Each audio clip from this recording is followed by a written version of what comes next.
everyone, and welcome back to Caught in the Web podcast. We are now on episode 4. Today I'm joined by Chris and Taylor. Derek will probably be joining us in the next 40 minutes to an hour, just likes to be punctual, that's all. No Coot today, so let's crack on. So the first story is Microsoft planning second next-gen Xbox that's cheaper and less powerful. Basically meaning that their whole sort of Project Scarlet project isn't just the individual console, it's a range by the sounds of it. I'm not really too clued up on the next Xbox. Are any of you guys here? Honestly, I hadn't even heard about this, so obviously it must be gaining quite a lot of traction. But I haven't heard of it, but to make it cheaper and less powerful, that's quite an interesting development choice, to say the least.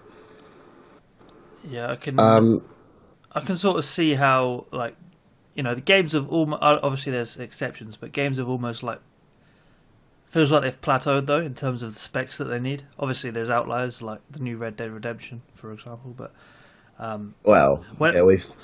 when you look at the most popular games of the years, you know, they're not your ultra high spec ones, are they, normally?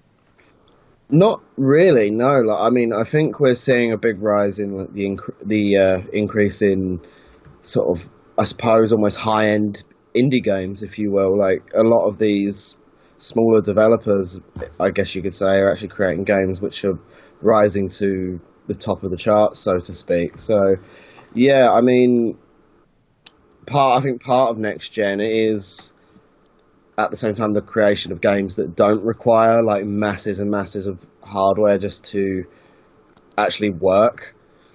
Like you said, there is Red Dead 2, for example, which is an exception, because on PC, you know, people have had to be enabling and disabling cores on their processor just to get it to run above 60 FPS. But that's a song for another time, I suppose. But yeah, I mean, once again, I've definitely, to be fair, I have definitely seen like the concept of this. Looks the design of it looks familiar to me, but other than that, I haven't really heard anything. It's been pretty quiet in this department. I haven't heard much in the way of Xbox recently. Yeah. In fairness, though, like they do have a one up on one part, and that's the Xbox Game Pass. I'm not sure if you've seen it Yeah, I think I saw that. That was like you can get 100 games for some. What is it, like £20 or something? Because it's not even that. It's tenner a month, and you get actually some really good games on there. Like I say that you get some decent games. Like you get some indie games, but then you get some sort of like the AAA games, I guess. That you get, you know, Vampire, that's free on there. You can get Sea of Thieves, which is getting better and better as time goes on. I can't name them all off the top of my head, but yeah, there are a lot of Crackdown free if you fancy it. But yeah, like that is for what it is. Like it's actually well worth the money. Obviously, the only downside for me is you have to do it through like the Windows Store, which, well, yeah, less than about that the better, you know. Yeah, exactly. So that is a little bit restrictive, I'd say. But if you're actually on Xbox, obviously it all applies, and you can get actually more games on Xbox because obviously some are available on console that aren't on PC. Yeah. So, if you look at it like that, and if this is cheaper, then there is a big chance for it to be like the next big thing, because no one's gonna. Let's face it, like the better these consoles get, no one's gonna want to spend like I wouldn't say over 500, and that's a lot. I don't think many people are going to spend more than that on a console, personally. No, I thought gaming was going like the streaming direction anyway, rather than the whole hardware thing, but. Yeah, this kind of proves me wrong at the same time. I'm not really sure. I thought there was whole like Google Stadia, and then there's competitors coming. Oh, we want to do this because we can put a subscription model on it. I always thought that would be the direction, rather than we're going to have a series of products that are going to be like budget value for certain ones, and then high ends for the next ones. It goes against what they're saying that they're going to do. Yeah, it's a bit strange. Chris, any input on this? Yeah, you know, it's just the sort of thing that makes sense, really. You know, they're going to make two consoles, one that can play 4K, one that's just 1440p. Yeah, no, not everyone has a 4K TV, so not everyone has a need to spend mega money on an Xbox. Yeah, it just makes it so they can increase their market share.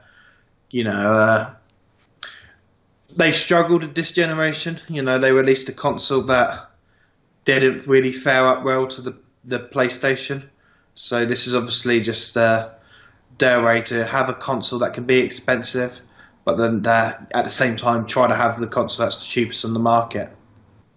So you reckon that's a big part of it, is to be like, go for the sort of, we're the cheapest, so we're more accessible kind of direction? Yeah, because I think a lot of the reason why they lost so much market share this time around is because of the price. Because if I remember correctly, Taylor might remember a bit better than me, wasn't the Xbox when it first came out about £100 or so more expensive than the PlayStation? I remember a lot of people decrying this when it first came out. I believe it was, yeah, and I remember when I bought it from Game Represent, I traded in my PS3 to get an Xbox One, so some people are going to shoot me down for that, and it took like, I don't know, just under half the price off, and even then it was still like quite a lot. So yeah, it's a good point you make though about them being the most accessible, because I think nowadays, like, it's becoming common knowledge, even with like younger people, even with kids, that PC gaming is actually, as long as you build it yourself or have it built for you, it's like getting a somewhat decent PC together isn't extremely expensive, and you get a lot more lifetime out of it, if you will, than compared to a console, and it's cheaper to swap things out rather than buying a whole new console. So yeah, I think if it's more accessible, you're going to have a lot more. I think just a lot more people in general just getting this, especially because now there won't be kids going to their parents asking for like a £700 console, will there? Like, it'll be whatever this is going to be. So yeah, and I mean, console has always had like a sort of a decent section of the market anyway, because I understand PC isn't for everyone, and so casual gaming, I suppose you could say, not to offend anyone. They have made a good point though. If you want to go down to the comments, Adam, like, they're talking about the resolution, because it's not going to be 4K. It's going to be 1440, and a lot of people are saying, well, if you're not playing on a PC monitor, then what's the point? Like, you're not going to be able to achieve like the optimum, which is fair, because obviously you have 4K TVs, but I don't think I've ever seen a 1440p TV personally. I've only ever seen that in a monitor. So yeah, but there's probably a lot of people that use monitors for TV screens as well. Like, yeah, as long as it's got HDMI, DVI, DisplayPort, one of those ports, then you can use it for whatever, right? So yeah, I mean, maybe I'm just sort of out of touch with consoles because I haven't played one in such a long time, but I used to be quite an avid follower of the whole goings on, I guess. But to me, it seems like having two consoles, or even, look, here you go, the lineup are likely to be Xbox One. Look at this. Xbox One sad. That sounds about right.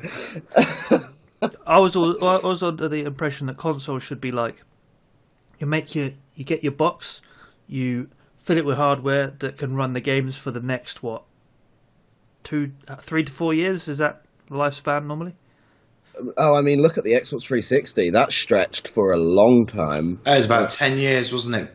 They did get a good 10 years out of that. So, like, it could go on even longer. But obviously, with the way things are advancing now, yeah, I think about 3 to 4 years is accurate. Yeah, so because now. Yeah, I was just thinking. So normally it would be like you invest in a games console and then you buy games over time. That was like the traditional model of it, right? It was like, oh, birthdays and Christmases comes up when kids get their games and and then all the ones in between, sort of building a collection of games to then use. Whereas this is almost like, for now, because you haven't got a 4K screen, buy this one, and then who knows what's going to happen in the future. It's kind of the opposite to what it has been like. That's just how I sort of read it. Yeah, no, That's right. I mean, it's important to keep in mind that this comment is, he does say below, it's just a thought/prediction of his own. Yeah, of course. But I mean, I think the prices this guy's put on there could be quite accurate. The only thing that's throwing me off though, what is this Lockhart and Anaconda and all of that? So are they planning to release? Well, the Xbox One X is already out, isn't it? I can't keep up. I don't really understand what's going on in the whole console world. So I'm if I'm right saying that, I'm going to assume that at least Lockhart and Anaconda are like the new ones. Because I'm almost certain the Xbox One X has already come out, but and apparently there's a Xbox One all digital edition. Is that a thing? I'm so out of touch with this, man. I don't even. I am as well. Honestly, I haven't had an Xbox for like 4 or 5 years, so I remember that coming out, the Xbox all digital one. I think it's just an Xbox without a CD port, basically. Oh, okay. Wow, that's interesting. So it's a what is that then? It's like that's getting closer and closer to the whole streaming service. It's just well, like most it's people just download their games now, don't they? Yeah, it's just like your Steam, but with a box. Yeah. Yeah. This is just how Xbox is trying to get the market share. It's not just it's one of the things you got to remember, that a lot of the world is in developing. Not people can afford to go out and buy £500, £400 consoles. No, exactly. So to have a console on market from day one that's around the £200 marker would be like a massive benefit. Oh, absolutely. Like, I think you'd get a lot more people buying that. I reckon even people that aren't big console gamers would probably consider buying that. And they'd buy it not to move to it, but they'd probably buy it for the exclusives. Both Xbox and PlayStation have had some excellent exclusives over the years. I mean, look at The Last of Us. One of the only reasons I got a PS3 in the first place was so I could play that. So I reckon you are going to get a lot of people that would buy it for that reason alone.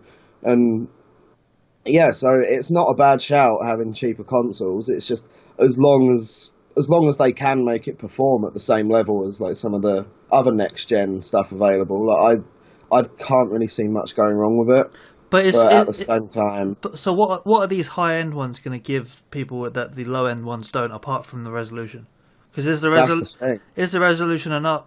Is the resolution enough to make people want to pay that, or are they going to come out with some thing like, sorry, this Xbox can't play with this TV because it's not the right resolution? Some. I hope not. Rubbish. I really hope not. I mean, I have a PS4 Pro at the minute, and that's 4K, but I don't even own a 4K TV. Like 4K TVs are fucking expensive. But I'm not going, and I don't play it enough to justify getting one. So like. Honestly, the resolution is probably one of the least important things to me. As long as it's not 800 by 600, I don't really care too much. So yeah, as long as there's not any actual restrictions in terms of its functionality when it comes to the resolution, I think it's still going to be quite a big hit with a lot of people, because to me, I haven't actually. I mean, to be fair, I'm biased there because I actually haven't played anything in 4K yet. So I'm sure if I did, my tone would probably change slightly. But at the same time, it's not it's not on my list of priorities. As long as it looks good and runs well, I don't really mind. No, that's fair enough. Just reading here, you've got a. Microsoft is essentially launching 2 next-gen consoles that will serve as successors to the Xbox One S and the Xbox One X. Lockhart will debut without a disk drive, much like the Xbox One All Digital, and Microsoft is tweaking the console's hardware so it's less powerful than the main Project Scarlet console, codenamed Anaconda. They have some very serious code names for this. Settle down. I know, right? Huh.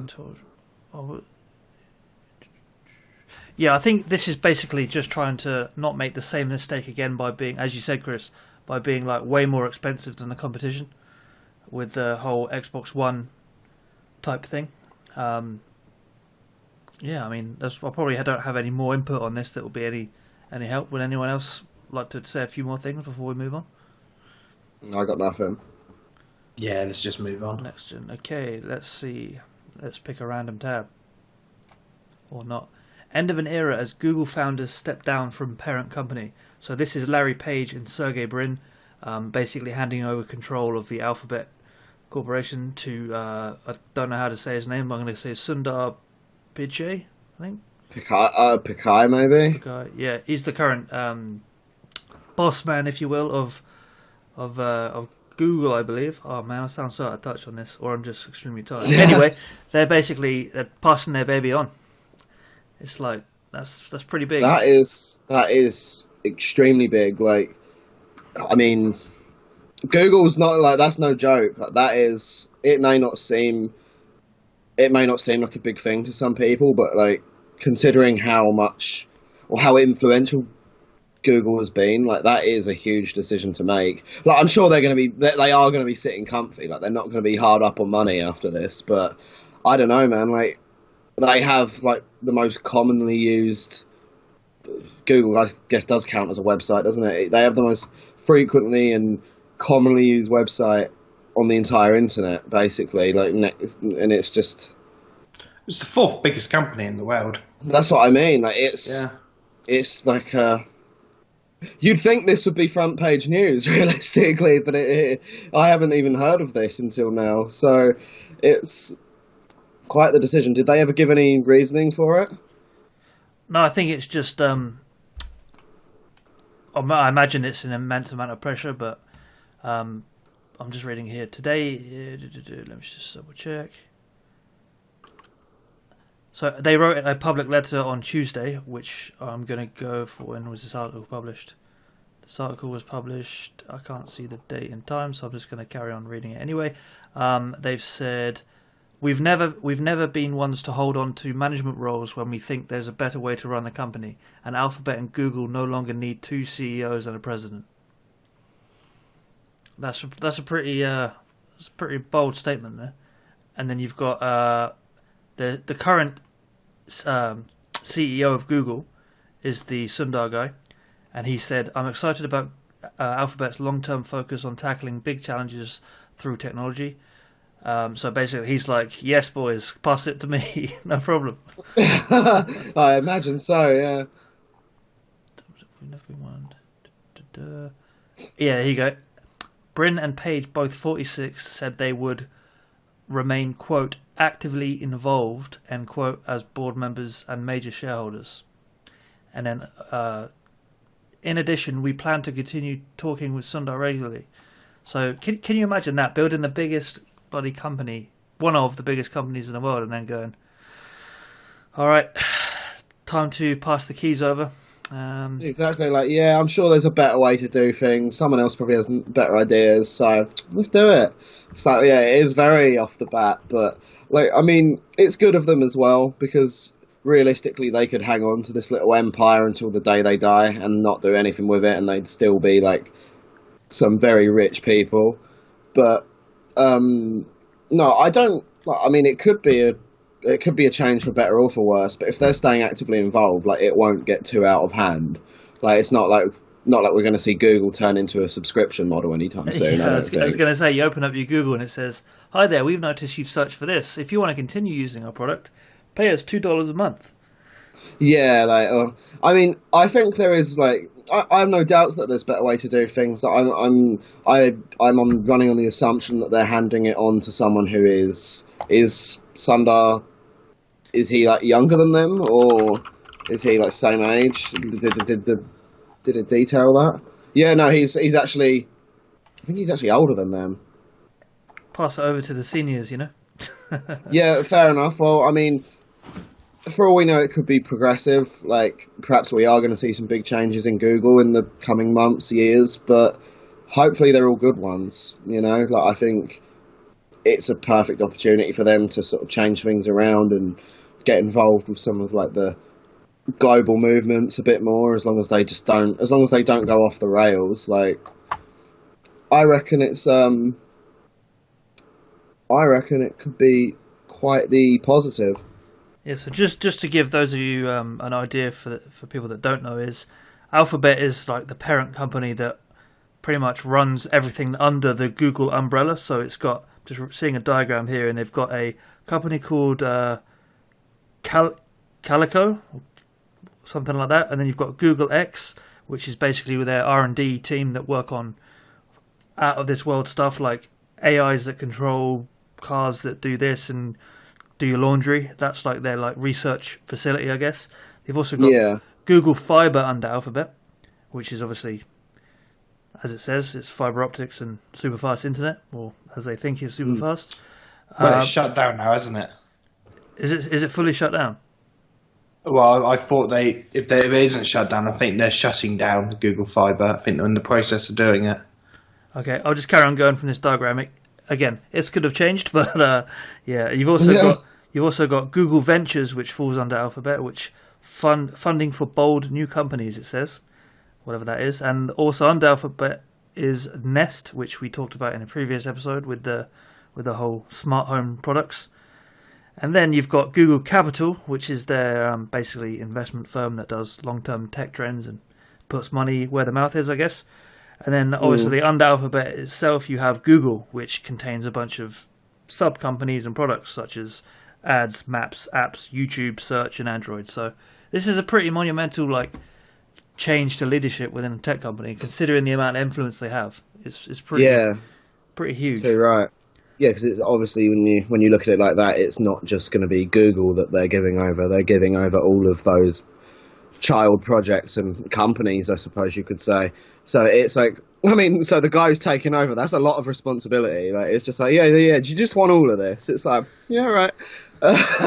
So it's going to be interesting what a new leader does with all of that, because he's got a lot to take on and probably an awful lot to think about now.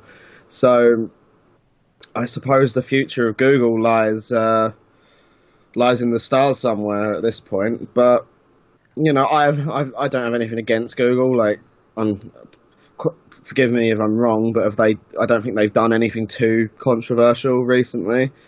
They haven't. Apart from their entire staff walking out because of different scandals. But yeah, that's true. Which a lot of people aren't happy about this article coming out, because a lot of people think it's them walking away from that scandal. Oh, passing on responsibility for that, of course. Yes. Yeah, there is that. When you put it like that, I suppose they don't look like the angels I've made them sound like. But yeah, I mean, other than that, I mean, maybe that's a good point. Actually, my tone changes. Maybe that's a smart move from them.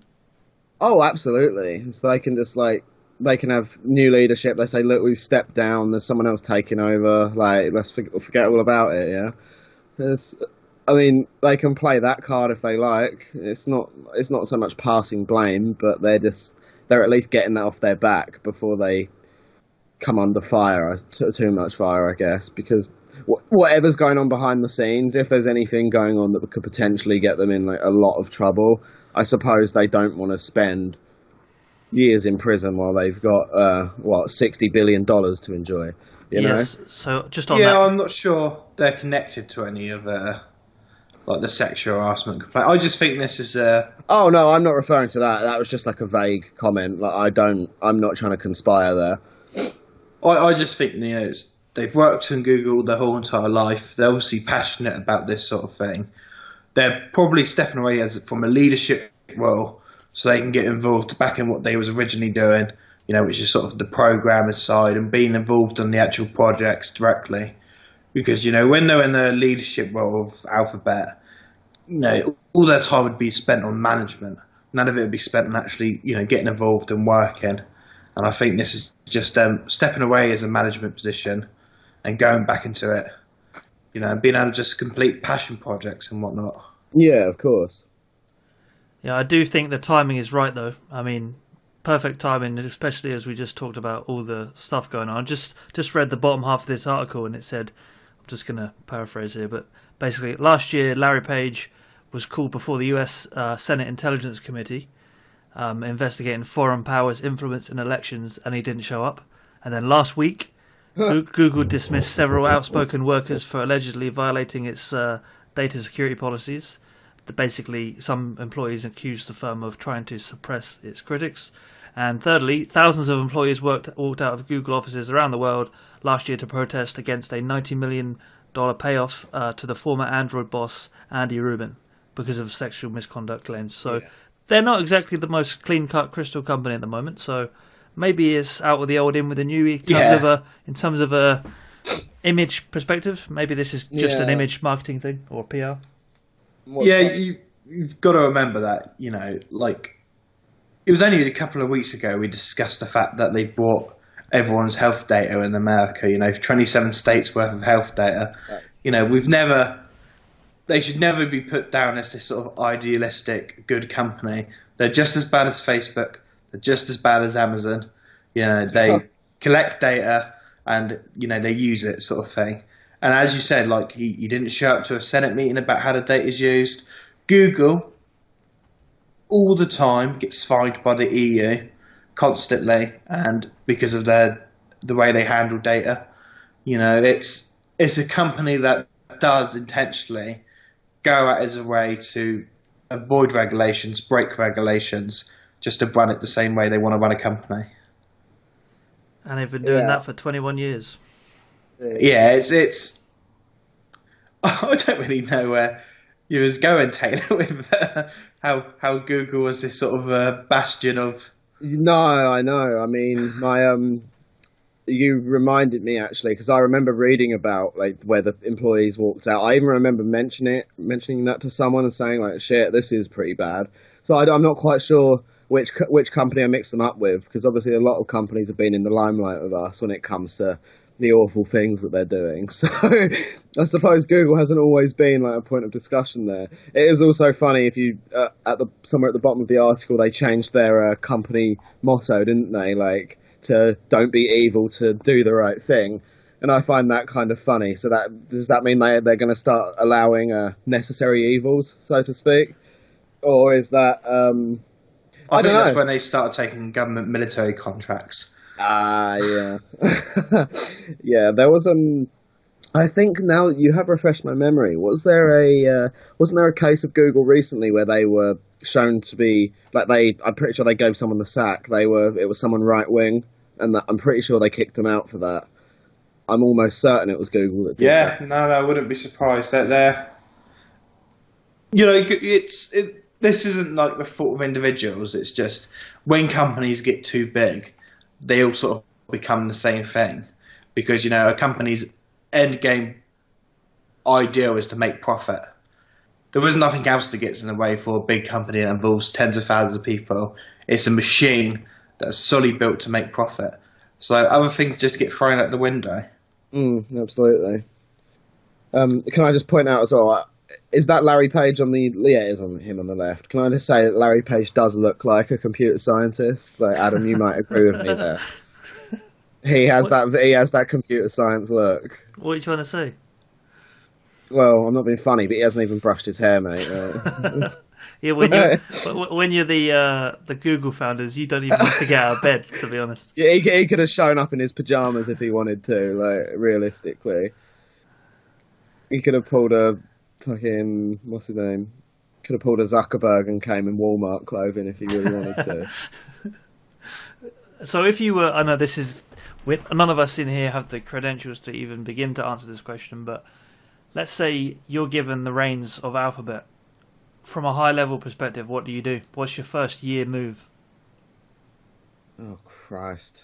Putting both of you on the spot here, but I would probably be going on a PR campaign mission to make yourself look good. You'd be doing all sorts of like charity work, providing like free internet to this and that sort of regions via satellites or whatever you do, and you want to get Google known as that friendly company again instead of everything else, and then you want to sort of maybe try and make sure Stadia isn't a complete catastrophe would be one as well, just to sort of keep their name about. I don't know, I'm kind of just plucking at straws here, but that's probably where I'd be going.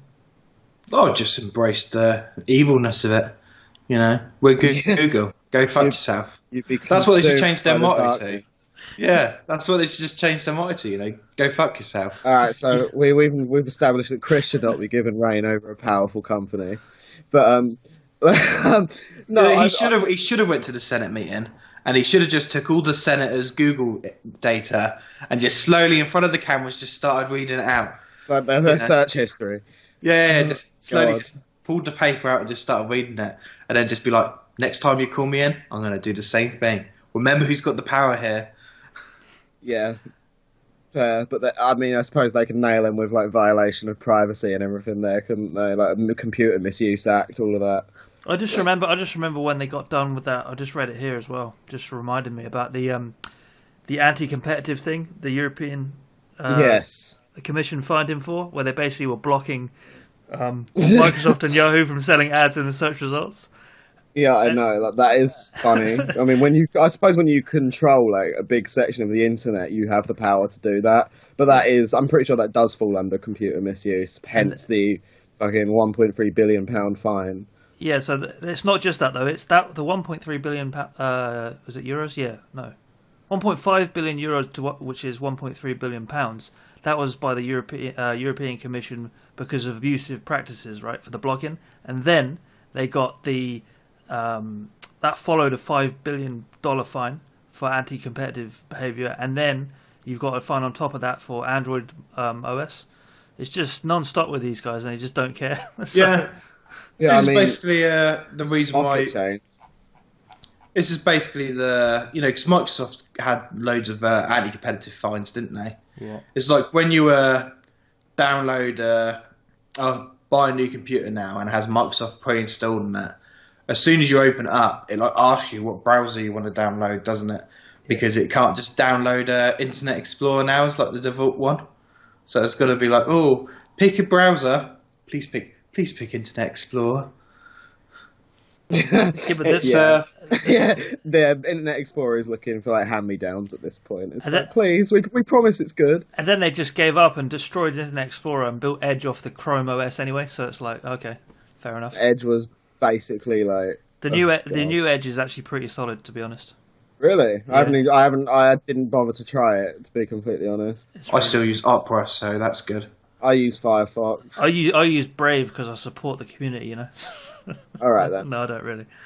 Settle down. Yeah, you're making moves for your Google ownership already there. That's right. But, coming back to your question, I think there are a lot of issues with a company like this. There's a lot of issues in the world that you could tackle with, that much influence. I mean, you can pretty much put your hand into a hat and pull out any issue you want to deal with, and these guys have the money to solve a lot of it. Like, like how there's that basically barge of rubbish in the ocean, right? I'm pretty sure if they were to put $1 billion aside for that, I'm sure they could make massive progress on just tackling that. I can't remember what the exact quote was, but I know you remember when all the millionaires came forward to help fix the Notre Dame after it went up in flames and all of that. Like, I'm pretty sure someone said like if all of them were to put that money again into cleaning up the Pacific Ocean garbage patch, like the amount of money that was raised for it would have been enough to actually clear that. So I honestly can't see why some of these big companies haven't just like thrown a few million into that and said, all right, then go deal with it, like, because they could, and then everyone around the world that's into this whole sort of climate change / save the planet movement, they'd be like drooling for Google all of a sudden, wouldn't they? Like, ultimately, like Google would be the angel of all. But yeah, but then you'll also get the skeptics like, oh, they're only doing that because of that, and then it almost highlights it. So it's kind of the attempt at trying to fix your wrongdoings is almost getting a yellow highlighter out and going, this is all the crap that we did wrong, and we're actually trying to make ourselves better. So maybe they're just going for just keep your head down and pay the fine approach. Maybe, but at the same time, if we all took that approach, then like nothing would get fixed. Like, sure, people can accuse them of saying, "Oh, you're just trying to take away focus from all the bad shit you did." Well, like, yeah, like we can't deny that. Like, if I was leading the company and someone accused me of that, I'd be like, well, yeah, like sure, we did bad things in the past, but that's no reason to stop us from doing good things instead. Like the motive is. Sure, we might be pulling attention away from all of that, but at the same time, these are things that I and people in the company do genuinely care about. Like, but also, and we have the funds to fix it, so why not? I thing is, it comes back to what Chris was saying. Like, these guys have one objective and one objective ever only, which is to make a profit. So corporations are not humans, right? They don't have morals. They don't have That is true. They don't have what's the word? Like a heart. Like they don't have ethics, do they? They're literally like, how do we make the most money with the little resource as possible? That's it's founded in law. You know, corporations have to do what's best for the shareholders. Yeah. You know, they can't go and do, spend like their whole entire profit on cleaning up the environment because they have one goal, and that goal is to make as much money for the shareholders. Yeah, you're not wrong. I mean, I suppose as a company gets bigger and bigger, their sort of moral and ethical code sort of fades a little bit. You get as small companies, Yeah. Amazon started off as a book company. I don't think Jeff Bezos ever foresaw the fact that, at one day he'd be accused for exploiting people in warehouses who have to piss in bottles and stuff. Or maybe he did, and he's just like, yeah, I'll pay whatever. I've got the money now, so fuck it. Throw enough money at the problem, it goes away.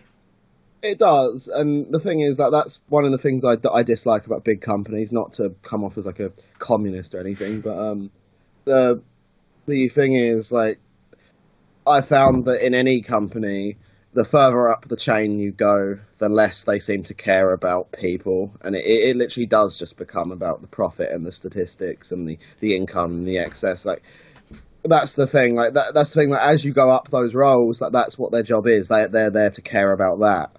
I think it's important. I think it's important not to get confused between the company caring about you and the people within the company caring about you, because that's two different things. You could have a management structure who respects and cares about everyone. That's great, but ultimately the company doesn't care about that. No, that's what I mean. That's absolutely the case. It's like one of the things. If you want to look at the best ever PR reversal in history, look how everyone thinks of Bill Gates as the good guy now. Whereas for the early 2000s and all the 90s, Bill Gates was the bad guy. He was of the business world, Steve Jobs was the hero and Bill Gates was the bad guy. And it was only in the last few years you've got people saying, oh, Steve Jobs the arsehole, Bill Gates is the man fighting malaria. All that time while Bill Gates was at Microsoft, no one ever thought of him as the good guy. He was single-handedly thought as the villain of the tech world.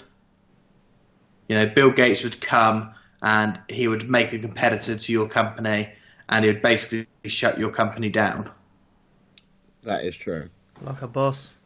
Which reminds me, if you want a good show that sort of focuses around a lot of those issues and focuses a lot on the business side and the darker side of business, then Startup is an excellent Amazon series to actually check out.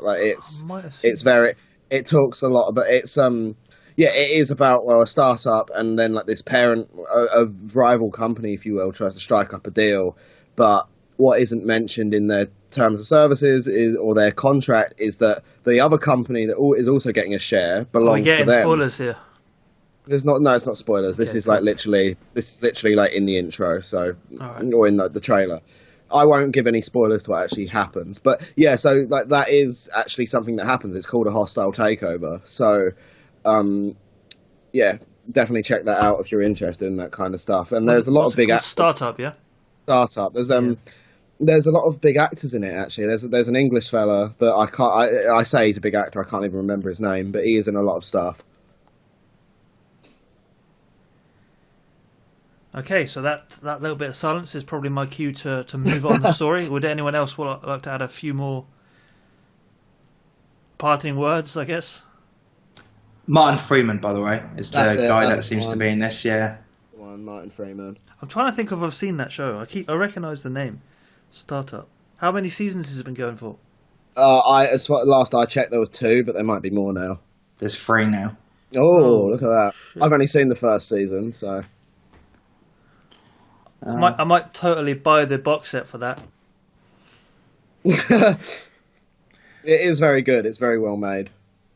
Who makes it? Fuck if I know. You said Amazon. Yeah, sorry.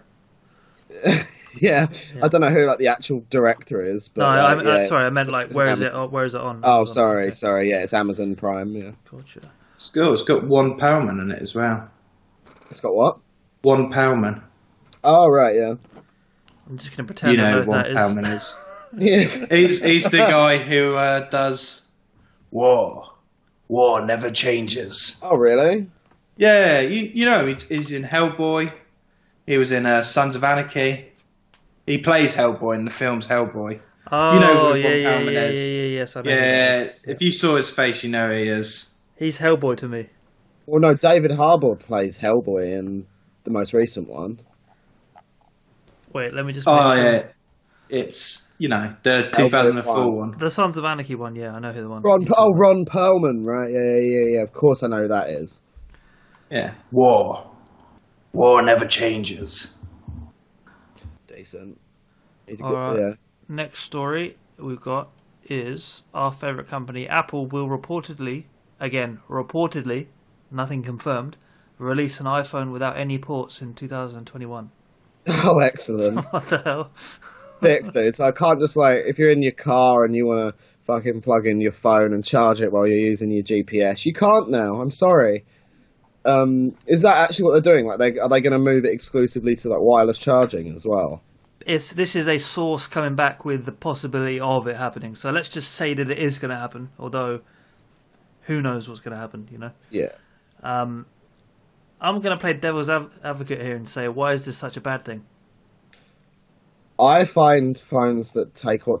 It's not always a bad thing. It's just that in the past, Apple has done this, but then they've sold attachments for what $30, $40, $50, $60 a pop, which give you back the things they've taken away. But it's not a bad thing in its own right. But it's the fact that they use it as like a marketing tactic almost, and then they create the problem, and then they sell the solution again. And it's I disagree with that. I think it's wrong to make someone pay $1,000 for a phone and then say, oh, by the way, you can pay $50 for this attachment that gives you the home button back. It's no, I don't want to pay that. I've just spent $1,000 on this.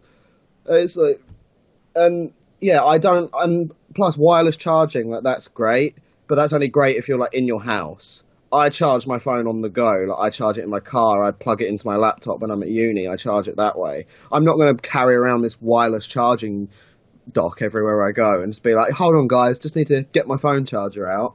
Just whack out this fucking great thing on the table and be like, yeah, 1 sec. It's it's inconvenient to take away the charging port. Fine, the headphone jack, okay. I use Bluetooth mostly now anyway. And I think a lot of people do, especially with the AirPods. And, home button, not a big deal either. My Samsung doesn't have a home button. It's just all touchscreen. But, come on, the charging port, I think that's a bit much. I think this is a similar tactic than the Tesla Cybertruck. Do something mad and sort of not outstanding as in good, but as in against the grain type thing, and then it gets conversation going, and people go, "Oh, wow, okay." And I think you got to remember with Apple, they kind of dictate the market of things. So, for example, AirPods or EarPods, I keep getting that name wrong. They're the biggest wireless headphone manufacturer now, right? Because more or less, yeah. So, I think what they decide becomes the new normal to a certain extent. Yeah, look how many new phones came out now without an audio jack. Yeah. Everyone gave Apple crap when it happened, but loads of new phones that came out since then. Like my phone, that is an Apple phone, doesn't have an audio jack. What phone is that? The Huawei P20. P20. Okay. The Chinese. Love you, China. Yeah. China strong. Yeah. So how's that data theft going? Anyway, it's going fine. I got nothing to hide, Chinese government. Yeah, right then. Don't if you've got nothing to hide, leave your house, leave your front door open tonight. Not to the public. I got nothing to hide to the Chinese government. I did specify. Okay, fair. Yeah, you don't want people finding the fucking latex bodysuit in your closet, do you? No, that's just for me and you, Taylor. That's just for me and you. As I was saying, the iPhone is it's the leader of the market. You know, if the iPhone changes something, it just Everyone gets else changed. follows. Yeah. Yeah, you know, if the iPhone decide, oh, we're going to do wireless charging, you're going to start to see places get, you know, just buy wireless charging pads. Like you'll go to restaurants and pubs, and the tables will have like wireless charging built in. You're not It's wrong there. You're not wrong, but it's just how the market changes to go with the phone. It's just how the world works. I'm It's not being like funny. how most places got like you go on a bus now and it's got a USB port in the bus seat. Do you reckon there's going to be wireless docks like on the back of the seat in front of you? Look, I think it sounds very good in on paper, but let's consider how many assholes there are in this world. All right, like you put a wireless port in a pub, there's going to be some twat that puts their fag out in it, or like or pours beer into it, or something.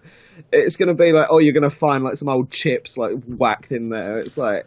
It's going to be grim if you do that. And on a bus as well, you're going to get some little dickhead kid that puts a lollipop in it and then someone who sticks their gum in it. Like, there's that. Like, I mean, that can happen with USB ports. That someone What do you mean, like in it? It's just a flat surface. You just place your phone on it. Oh, all right, then. Well, I mean, yeah, but if it's on a bus and it's a flat surface, like, it's just going to slide off. It's going to have like some sort of like bevels or whatever to hold it in place, right? Otherwise, it's just like...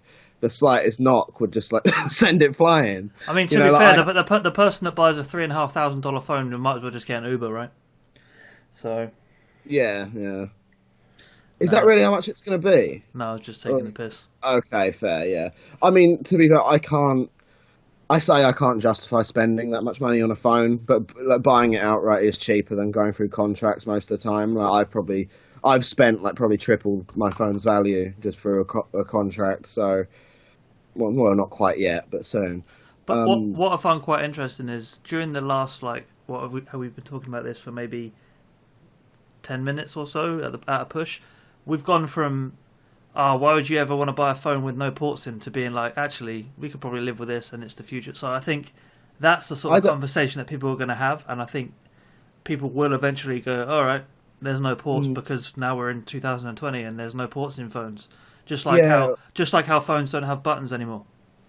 That is true. Like the buttons I can put up with, but like once again, I'm still standing my ground. I think taking away the charging port is still a little bit much, because. But when will it not be too much though? I don't know. That's the thing, because obviously if this is a couple of years down the line, things might have completely changed by then. Sure, like if there's actually like this norm and this is just the standard, then fair enough. Like you would be able to live with it because everything would cater to it. But if it's going to be like this unique, like standalone thing that no one really wants to like adjust to just yet, or there's not that inclusion, I suppose, then like no, I don't want that, because like it's great. Obviously, all phones are great at first. Like the battery lasts forever, and you can use it as much as you like, and you go down the pub and it can sit in your pocket and use maybe like 2% battery the whole night if you don't use it. But then a year or two down the line, suddenly you've got your phone in your pocket, you check it in an hour after leaving the house and you're on 60% battery and you haven't done jack shit with it. So I think it all depends on like how long the lifetime of the phone is going to be as well, including how long the battery is, how big the battery is going to be, how long it's going to last, what the lifetime of the battery looks like. There's a lot to take into account, and I think we're just going to have to wait and see. Like the thing about some Apple products, just as an example, like they look very good, but some of them aren't built like the inside isn't as good as the outside, so to speak. Like there's one of the iMacs, like the big desktop ones. Pulling one of those apart, like the CPU was only like soldered on in like 4 points. Like it's some of it is quite shoddy in the way it's put together. So as long as the phone isn't like that, then maybe it could be practical. But I'm still very against the whole being away with like wired charging. Like I think it's really unnecessary. But I have a wireless charging station for my Samsung. It charges slower than using USB, and it's very picky about like the positioning it has to be in to actually receive a charge. And you can walk by it or like move your hand and then knock it out of place and not even realize. But true, yeah, maybe this is the catalyst that's needed for maybe better battery tech as well, because it's like oh wait, there's not as much access to wireless chargers of those point for now, and they'll know that because they'll have their research teams and all sorts of stuff. Maybe this will make batteries bigger, better, faster, stronger. Let's hope so. I really wish that. Just on a side note, I really wish Dalek was here for this part because he'd have a lot to say about this. But either way, let's just to deviate a little bit from Apple's sort of dominance of the market. There is a phone that's I'm not sure. I can't remember if we talked about this, but there is a phone that's coming out or has came out which is meant to be like a sustainable smartphone, and it's going to allow you to like swap the battery out and stuff. And I can't remember the company that makes it, but yeah, Dalek mentioned that a few weeks back. Yeah, and like it has gained a bit of traction. Like I'd like to think that something like that could set the market standard because I'm pretty sure I mentioned this little fact before, but out of like and these are rough numbers, I don't know if they're completely accurate. Out of like the 35 rarest resources in the world, smartphones use like 28 of them, and people have tried to substitute these rare resources with like other stuff. Like they've just tried alternatives, and none of them hit the mark the same way all of these other ones do. But the problem is, obviously, it's a finite resource. All of it is, and eventually, we have to prepare for the fact that it's going to run out. Like we need sustainability. We don't need fancy new shit. Like we need to find a way to actually make the smartphone industry as a whole like last. Because if nothing can perform as well as what we're using now, what are we going to do when that runs out? You know what I mean? So there is that to talk about. Just get Greta Thunberg, whatever her name is, to be one of these like tech pioneers. Just get her involved. Yeah, definitely. She can go to Apple and like shed some tears and stuff, and like I'm sure they'll change their ways. Day one, the engineers will come up saying, "What do we need to do to make this work?" And she'll just be like, "How dare you!" And that's it. And just change their way. Yeah, and just you've stolen my dreams and my childhood. Like, yeah, all right then. Tell us more while you sail around on your yacht and fucking. It's Greta. We're actually on our lunch break at the moment. Can you just give us this? Yeah. She's just screaming, "How dare you!" down the hallway at these phone companies. And then if anyone's eating meat, oh boy, they're in for a lecture there as well. All right, let's not pick on this child. Let's move on. All right, so would you buy if the infrastructure was there in day to day? Would you buy a fully port-free phone? That's speculation, though. That's assuming like everything caters to it. That's what I'm saying. So if it was there, if it eventually got to a point where it was like, it's as easy to charge your phone as it is with a wire, would you still go for it? I'd have to. By that point, there wouldn't be any choice because everyone would be doing it. You always have a choice not to buy a phone. Yeah, but can you really go without a smartphone nowadays? No. Exactly. Like I would have I'm not going to waste my money buying something that's 5 years old. I'm going to want what's new. So. But you don't need it. I do. No, I don't. What is this? I don't. Adam, have you been bought? You sound bought. I hope they paid you. I hope they paid you well. This is like you being like, oh, so if they made a law where you could only wear overall clothes, would you go around naked? You don't need clothes. Would you go around naked? What is this argument? Oh God. Yeah, fair point. Yeah, fuck me, Adam. Like, yeah, you're trying to get me to confess. This is him with the VR. He's obsessed. He is. Yeah, exactly. You're going to report to Apple next. All right, we've got potential customers. You watch tomorrow. I'm going to get adverts for like iPhones, thanks to you. I know what you're doing. But yeah, so assuming we live in a world where the standard is wireless charging, and every single company like changes and does that. Yes, I would buy a phone where I do not have any other. You don't need it, Taylor. Option. You don't need it.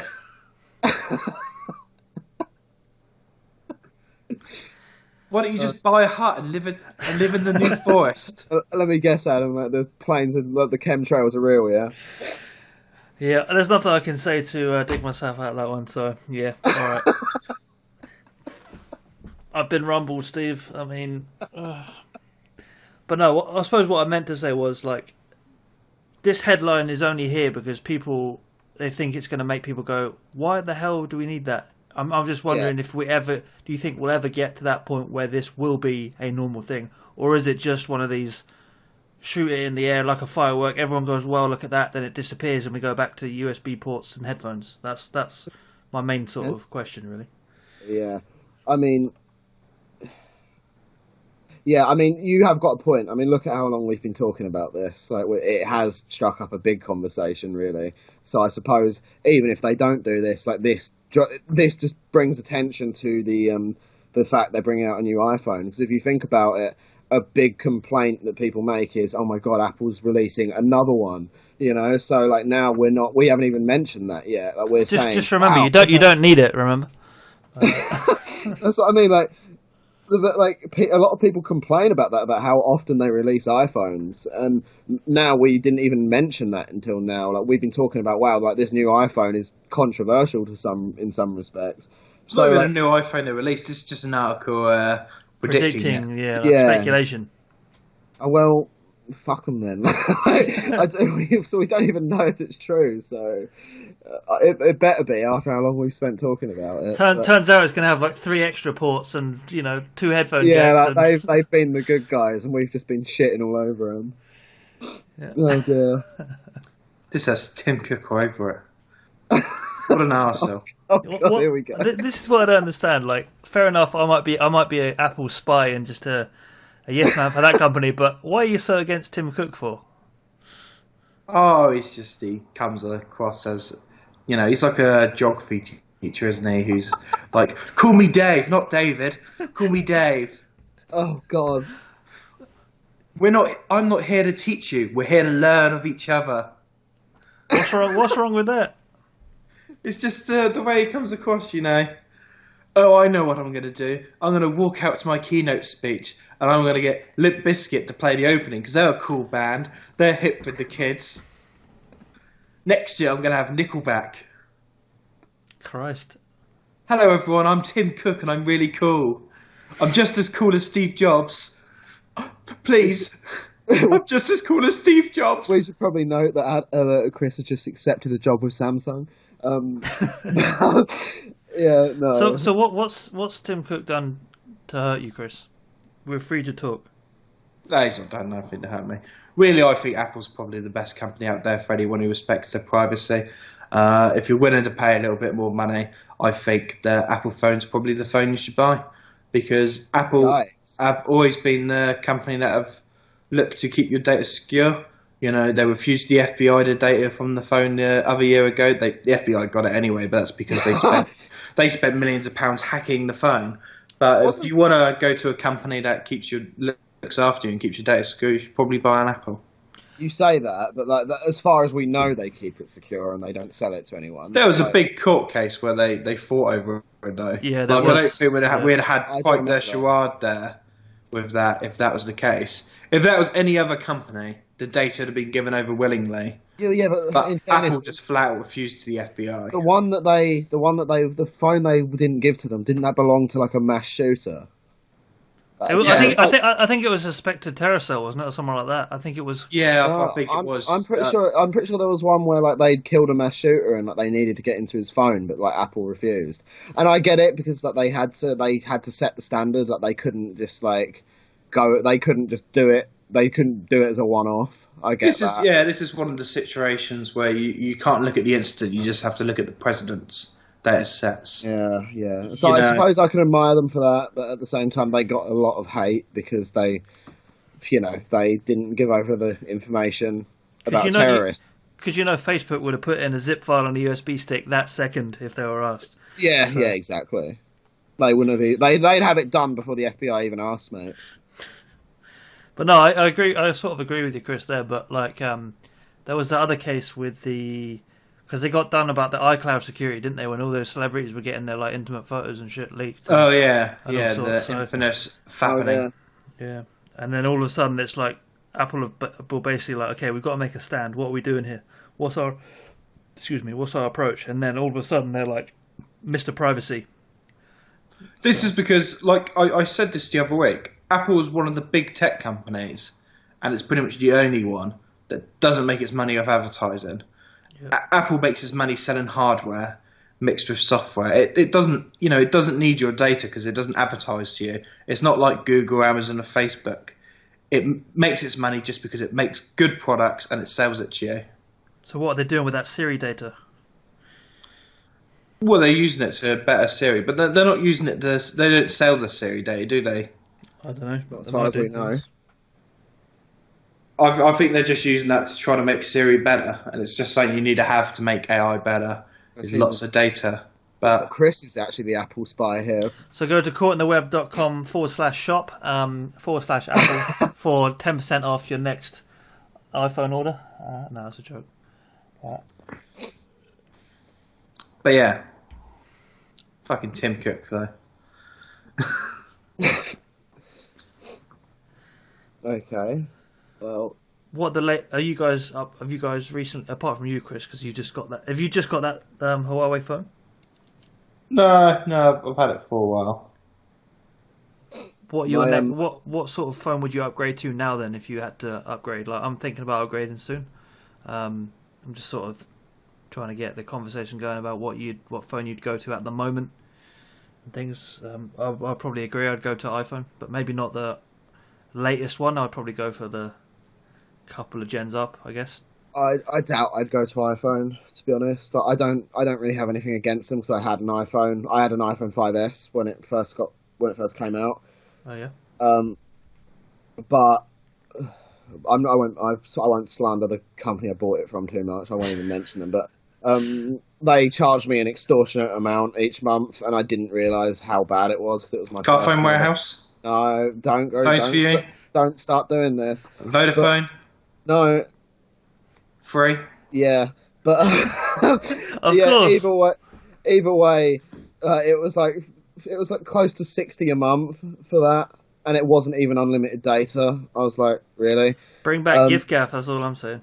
Yeah, so I had that, and I suppose in a way that almost ruined my perception of iPhones a little bit because, like, when I then upgraded to a Samsung S7 Edge, I was getting a contract that was. Actually, no, to be fair, I did that through free and I still got ripped off. But, yeah, all right, moving on. I upgraded to the S9 through, oh, Christ, I can't even remember now. But I still have that phone and I wasn't paying as much, but my bills have oddly rose for no apparent reason and I haven't been given any correspondence about it. So I guess there's no winning, really. But I was paying, like, $30 a month for this, which wasn't too bad, and it's unlimited everything. So, yeah, I can't. I'm not really too biased, but my brother just upgraded from his Razr phone to a S10 Plus, and that's pretty slick as well. But like, it's the same sort of trend in Samsung. Like, a lot of the phones are very similar to each other. Like, I think the only difference in the S10 Plus is like the camera and some of the software. Like on the camera, you can if you're taking a selfie, you can actually adjust like the bridge of your nose and like how that you can change your chin. Like you can actually like morph your face to like make yourself look prettier, I guess. So that's an interesting one. I'm not even sure. I might even have that on my phone. I've never even knew it existed. But yeah, I can't really say for sure what my next upgrade will be. Like I'm not due to upgrade until about June. So I'm just going to see what's there at the time, and then whatever suits me most, I'll go for it.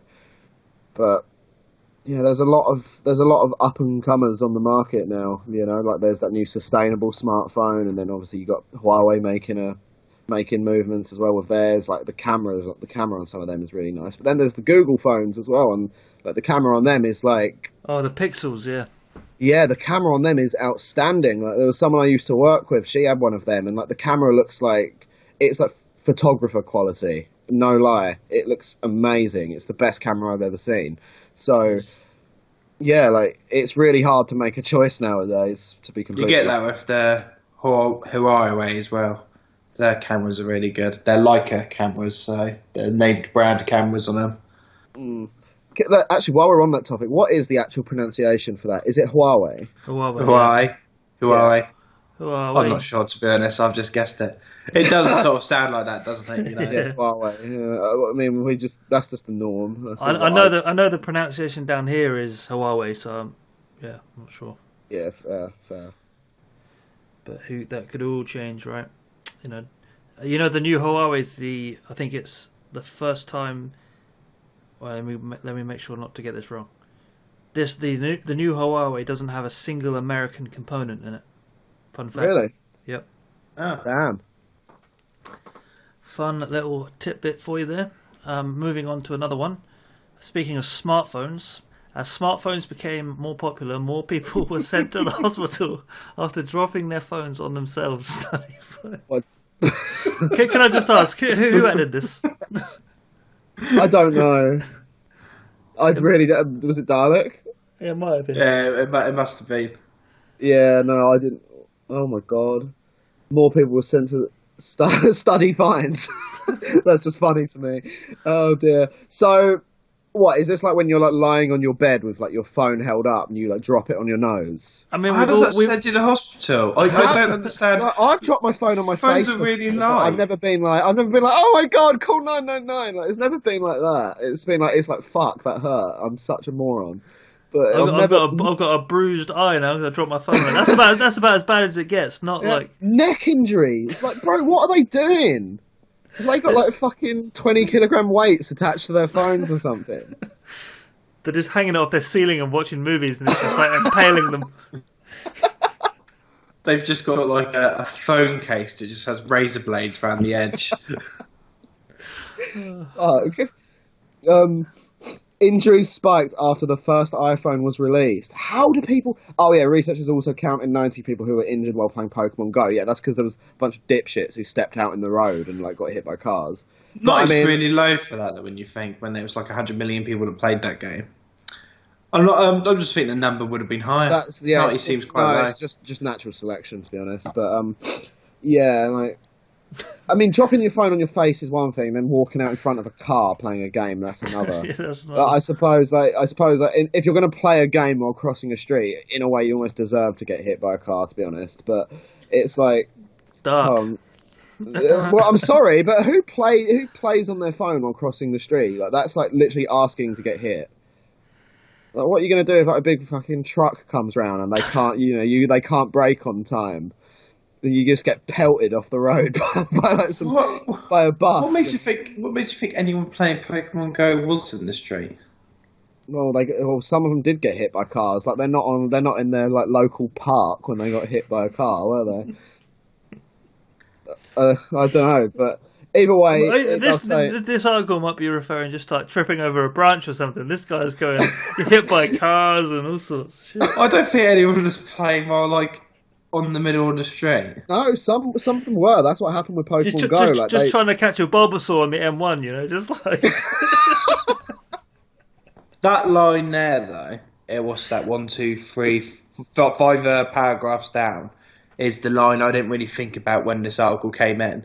But it's probably the most serious line, is these include injuries from text while driving. Yeah, there is that. I mean, in that case, like this title was a bit clickbaity, but yeah, of course, like that's pretty much the 99% of what's been of the cases here, surely.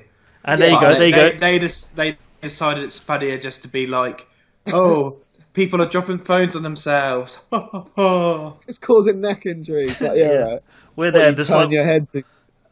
Oh, man. There you go. There's that 90 people who were injured were distracted while playing Pokemon Go. Probably in their car, driving in it, just... Yeah, but now Pokemon Go has that thing that pops up. It's like, hey, you're moving too quick. Are you driving? Like, no, I'm a passenger. But like, that's literally all you have to do to avoid that warning. So if you're driving, you can just say, yeah, I'm a passenger. It's like, yeah, all right then. Cheers. So, like, it is like a nice measure to prevent it. But like, at the end of the day, if someone wants to play Pokemon Go while they're driving along, they're not going to give a shit about a warning they can get rid of with a press of a button.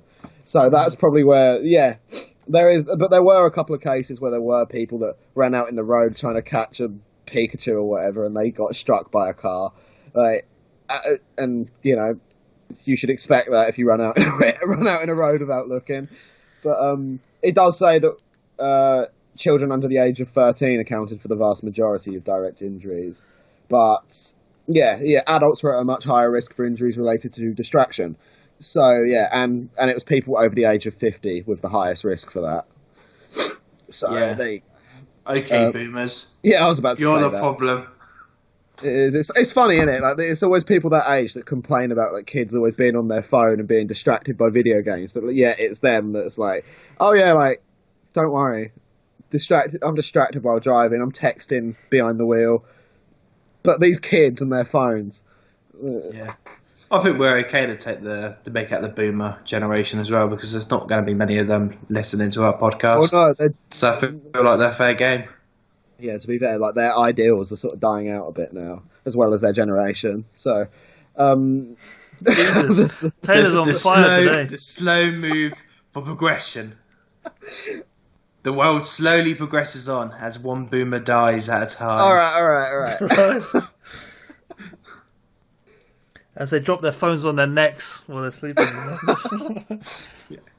I mean, I suppose there is the danger of like really hurting yourself if you like drop it and it hits you in the eye. Like that would be painful. But at the same time, Adam, you did say like, "Wow, you've got a black eye now. Like, big deal. You're not going to go to the hospital." I don't even think you would have a black eye.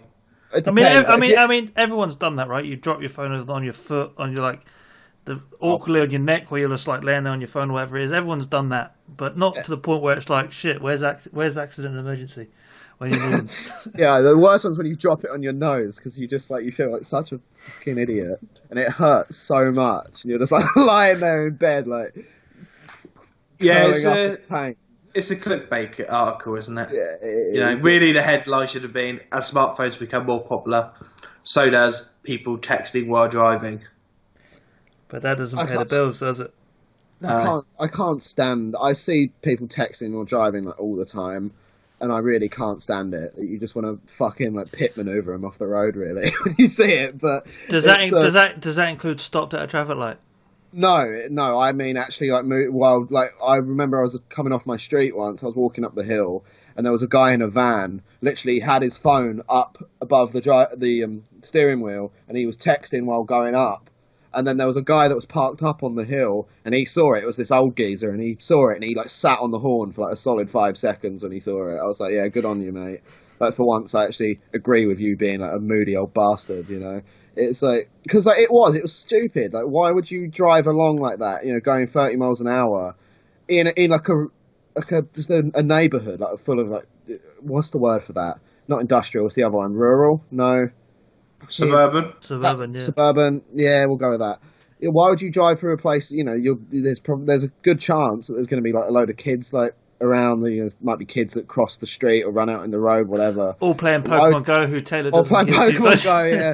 Yeah. You know, and it's just like, why would you do that? It's. I think a lot of the injuries I think pretty much all of the injuries from smartphones could be avoided if people were just, you know, either one, not morons that text while driving, or two, just careful. You know, like, fine, you can run down the street playing Pokemon Go if you want. Like, I get it, that there's some rare ones out there, but you don't need to, like, jump out in the road to catch a Pokemon. Like, usually there's a pretty decent radius. Just, fuck me, just stay on the path. You're just not committed enough to Pokemon Go, Taylor, unfortunately. Yeah, so. True. There are people that still rave over that, but, like, I lost interest after, like, a month.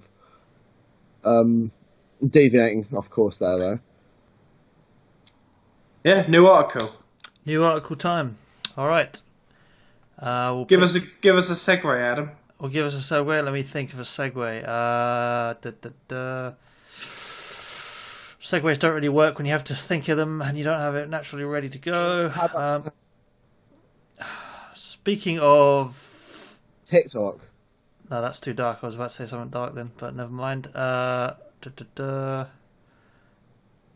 Speaking of smartphones, TikTok admits it suppressed videos by disabled queer and fat creators. I mean, oh my, as Taylor would say. Oh my. Holy moly.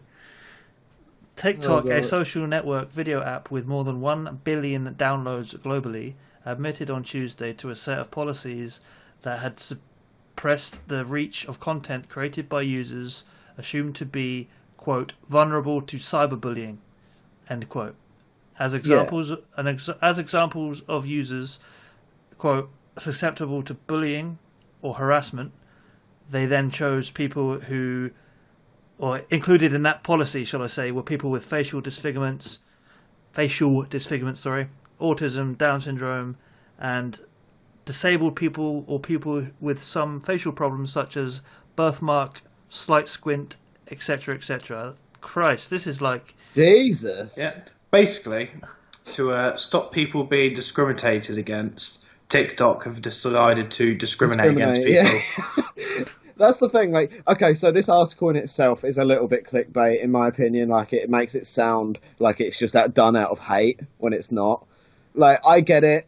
I kind of get it, because I've seen, like, plenty of, like, TikTok memes. Like, you get, like, a girl with, like, fucking autism or a facial disfigurement or whatever crying and, like, talking about her experiences. And then you get a guy that duets that video, and it's the side-by-side of her crying, and he's just doing the Fortnite default dance. Like, it's like, I get it. Like, I do understand. Because there is very much I wouldn't call it bullying. I think it's fucking hilarious. But it's like memes, is it? It is memes. It's just dank memes. Yeah, like, and people, when people make these videos that they deem to be funny, you always get someone that like rips the shit out of it because it's not. It's like very weak humor. It's like weak memes. But like, I understand what they're trying to do, but they've gone about it in the complete wrong way. Like, imagine if you were just like a normal guy and then you figured out that you were part of this algorithm and you were like listed under like autism or facial disfigurement, and you're just like, wait a minute. Like, oh my god, like, it could go wrong for that reason. But like, come on, a slight squint. How is that a facial problem? And why is it even worded as facial problem? Like, it's not a problem. It's like, I suppose their wording is very offensive, to be completely honest. But I didn't realise it was. They literally said restricting the reach of content created by users within that policy. So it's genuinely like, oh, you are, let's say, you have a giant birthmark on your face. We're going to stop your content going to everyone. That's not protecting anyone, is it? No, it's just trying to. It's just trying to. This is the sort of policy that was well thought to like mean well, but you can tell it was thought up in a corporate office, and it was basically done by a team of people who they were thinking all positive and all that, but really just ends up with them being the discriminators. I'm sorry, but how does any functional human in a boardroom or whatever just say like, yeah, you know what we should do? We should like make it so that fat people don't get as many views. Well, no, they don't start out with that sentence, do they? No, obviously not. They start not. out with the sentence, we as a company need to be responsible for cyberbullying. How can we stop this? Eventually it comes up to, we can make the videos by people, certain groups that are more likely to be bullied, be seen by less people. And then slowly over time, this sort of idea comes together. And obviously, it should have never got this far. No. But this is the sort of thing you get that comes out of boardrooms. It's this sort of idea that was meant to mean well, but obviously... It was a road paved with good intentions, I think. Yes. The thing is, like... Sorry, can I just interrupt? I just read further down in the article, and it says it was reported that TikTok asked moderators to watch 15-second videos and decide if the creator looked like the type of person others might want to bully. I mean, holy shit! Look, a list of flag users obtained by Netpolitik included people with and without disabilities whose bios included hashtags like #fatwoman and #disabled, or had rainbow flags and other LGBT. This is like this screams like BS from This is hot water, dude. Like, I'm sorry, but I agree that it could have been good intentions at first, but how can they say that this is the right way forward when they could have just been like, you know what we should do? We should just crack down on the people that are going around bullying people. Like, why didn't they just do that? Like, not, like, how do you deem that, like, fat and queer and whatever, or disabled people should be, like, not stemmed, but, like, hidden? Like, that's not what they're using the app for. Like, they didn't agree to that, really. Yeah, it's offensive just on its own, though. It's like... it's like going up to the street to someone and being like, you were bullied at school, weren't you? Yeah. that's basically what they're doing. Just for like 15 seconds, they're going, yeah. Not only that, this looks like the type of person that's going to be yeah, picked on. exactly. Like you can you imagine like two guys sat around around a smartphone looking at a 15-second video, and they're like, guy one turns to guy two, and he says, "Do you reckon this girl looks disabled?" It's like, all right, sick. Yeah, like, it's not really the right way forward. Like, No. it is extremely offensive, and like, what was the it's just the way they word things as well. And I mean, the article doesn't do a much better job. Like, Miss Annie 21, a 21-year-old self-described fat woman. It's like, I know it's self-described, but Jesus Christ, like the way some of this is worded is just like, in today's political climate, if you will, like a lot of these words are deemed as like bigoted and offensive. Not that, I don't agree with a lot of that, but like even so, there's a lot of people that hate the wording used in general. Like, TikTok hasn't really helped themselves here at all. Like, even in their statements, they've said, no, we're not being mean. It's just like, just fat people. I just can't. I did hear about this, but I didn't realise it was quite as bad as this. Yeah, I had no idea that it was like this. I thought it was the odd thing here and there kind of being scrubbed a little bit, but to come out and be like, yeah, we're doing this is quite shocking, to be honest. They've come out like all proud of this, expecting it to go down well. Like, I'm sorry, but have they been like living under a rock? Is there any cynical part of you that thinks this isn't for anti-bullying? I mean, if they're using moderators to determine it, then yes. Like, you have to keep in mind that I've said it before. Everyone grows up with like some sort of bias. Like, it's just normal. Like, everyone has a bias towards a certain group or a certain type of person because it's just the way they are raised. Like, it's impossible to find someone who does not have some sort of bias towards some sort of other person. So you could argue that these moderators that they're employing could be, they could be slightly racist, or they could have something against people with disabilities, or they could just be like just really picky about like how people look. Like, some people might not have any facial problems, quote, but they could just think, this person's fucking hideous, and they'll just be like, yeah, like, we'll just throw them on the list. Like, if they are using live moderators to deem some of this stuff, then yeah, like there could be like more of a darker reasoning for like some certain users getting selected for it. But let's say for example you were somebody that like, let's say you were somebody with Down syndrome, right, and you wanted to like raise awareness that you're just as normal and functional as everybody else in society, and you wanted to be like the spokesperson type thing. So you went on TikTok to get yourself out there, only to find that the platform that you were using was quote unquote protecting you by not putting your stuff out there. That's kind of like, oh great, so I'm going to be a victim of bullying, so all my stuff gets restricted even though I'm trying to raise awareness. It seems a little bit counterintuitive. It does, and then at that point as well, I think that in itself is a lot worse than these people that are going around like saying horrible shit to them. Because let's be honest, like people with facial disfigurements or autism or Down syndrome or whatever, or people in wheelchairs, for example, these people have been getting shitty comments from people probably all their lives. Like, they're used to that. But but now you've got this big company, like you're on this platform and you want to be treated as an equal. You want to share your stuff, and you probably don't care about the comments that people are going to make, because at the end of the day, it's just some loser on the internet, right? But now you've got the company that said, no, like this person needs protecting. This person's different. So you've gone to a place where you're trying to show people that you're not different. You're just trying to fit in with the crowd. You want your fair shot.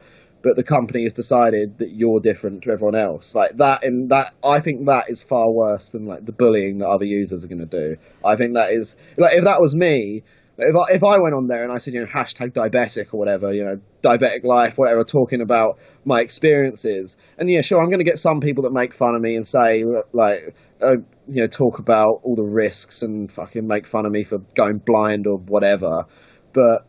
Not that I'm blind, just to clarify to any of the listeners, but my point is, like, if I'd be okay with that, because I've had it all my life, I've heard shit like that before, and it's just a day at the office now. But if the company then decided that I was different in some respects, now I would find that far more hurtful than like anything that anyone could say to me online. Oh god, yeah. I think there's an element of truth though to what Chris said about this is definitely some sort of quick guys. We're getting scrutiny for not encouraging, but facilitating a platform that people use to bully. How do we stop this? And someone goes, let's just not expose their content to somebody. Oh yeah, good idea. Let's do it. And it was I imagine it was quite like it wasn't probably much testing involved here, and it was very much like we're doing something, guys. Because TikTok's been getting all sorts of grief, not just with this. So maybe they just didn't want to snowball. No, exactly, and I can see it from that perspective as well. Like, if they were under a lot of pressure to do something about it and they didn't necessarily have a way to do it, then I guess that's like, you do have to cut them some slack for that. Yeah. But at the same time, there are other ways of doing that. You don't need to hide.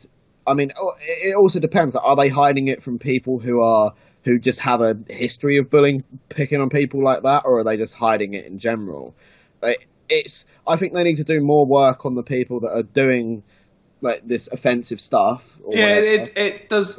It's very strange they basically chose this idea, and it's purely from the standpoint because we don't actually want to pay moderators to ban people who are harassing people with bullying. We'd just prefer to target the people who we think are susceptible to have that happen to them, and basically stop them from having their content watched.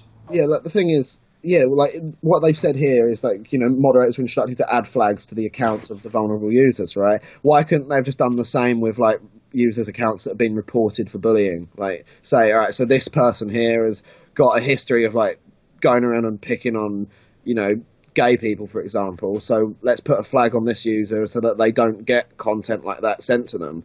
Like, that's far better than just like trying to cull the population in like a completely different area. And that way, these people that are being bullied, they still get exposure to other people, and it doesn't like decrease the amount of people they get shown to. Like, it is a completely wrong approach. But there are far better ways to do it, and hopefully they sort of learn from that and they do find a better way. They're probably going to have they come out with like a big apology for this, or is that yet to happen?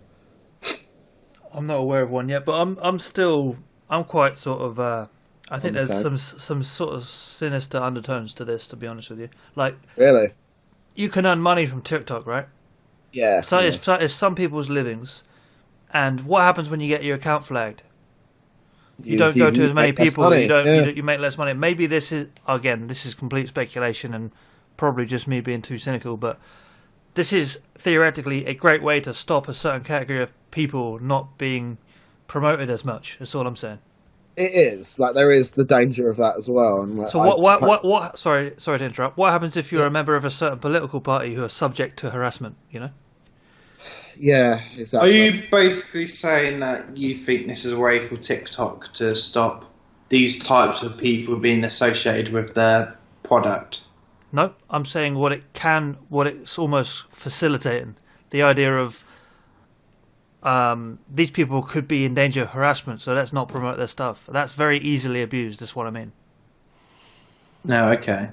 Not that, like, they don't care at all, and this is just a way to just stop them because advertisers don't want to advertise on people with Down syndrome. That's not what I meant. I meant on the precedent that it kind of sets with blanket blanket kind of restrictions as opposed to addressing each individual problem.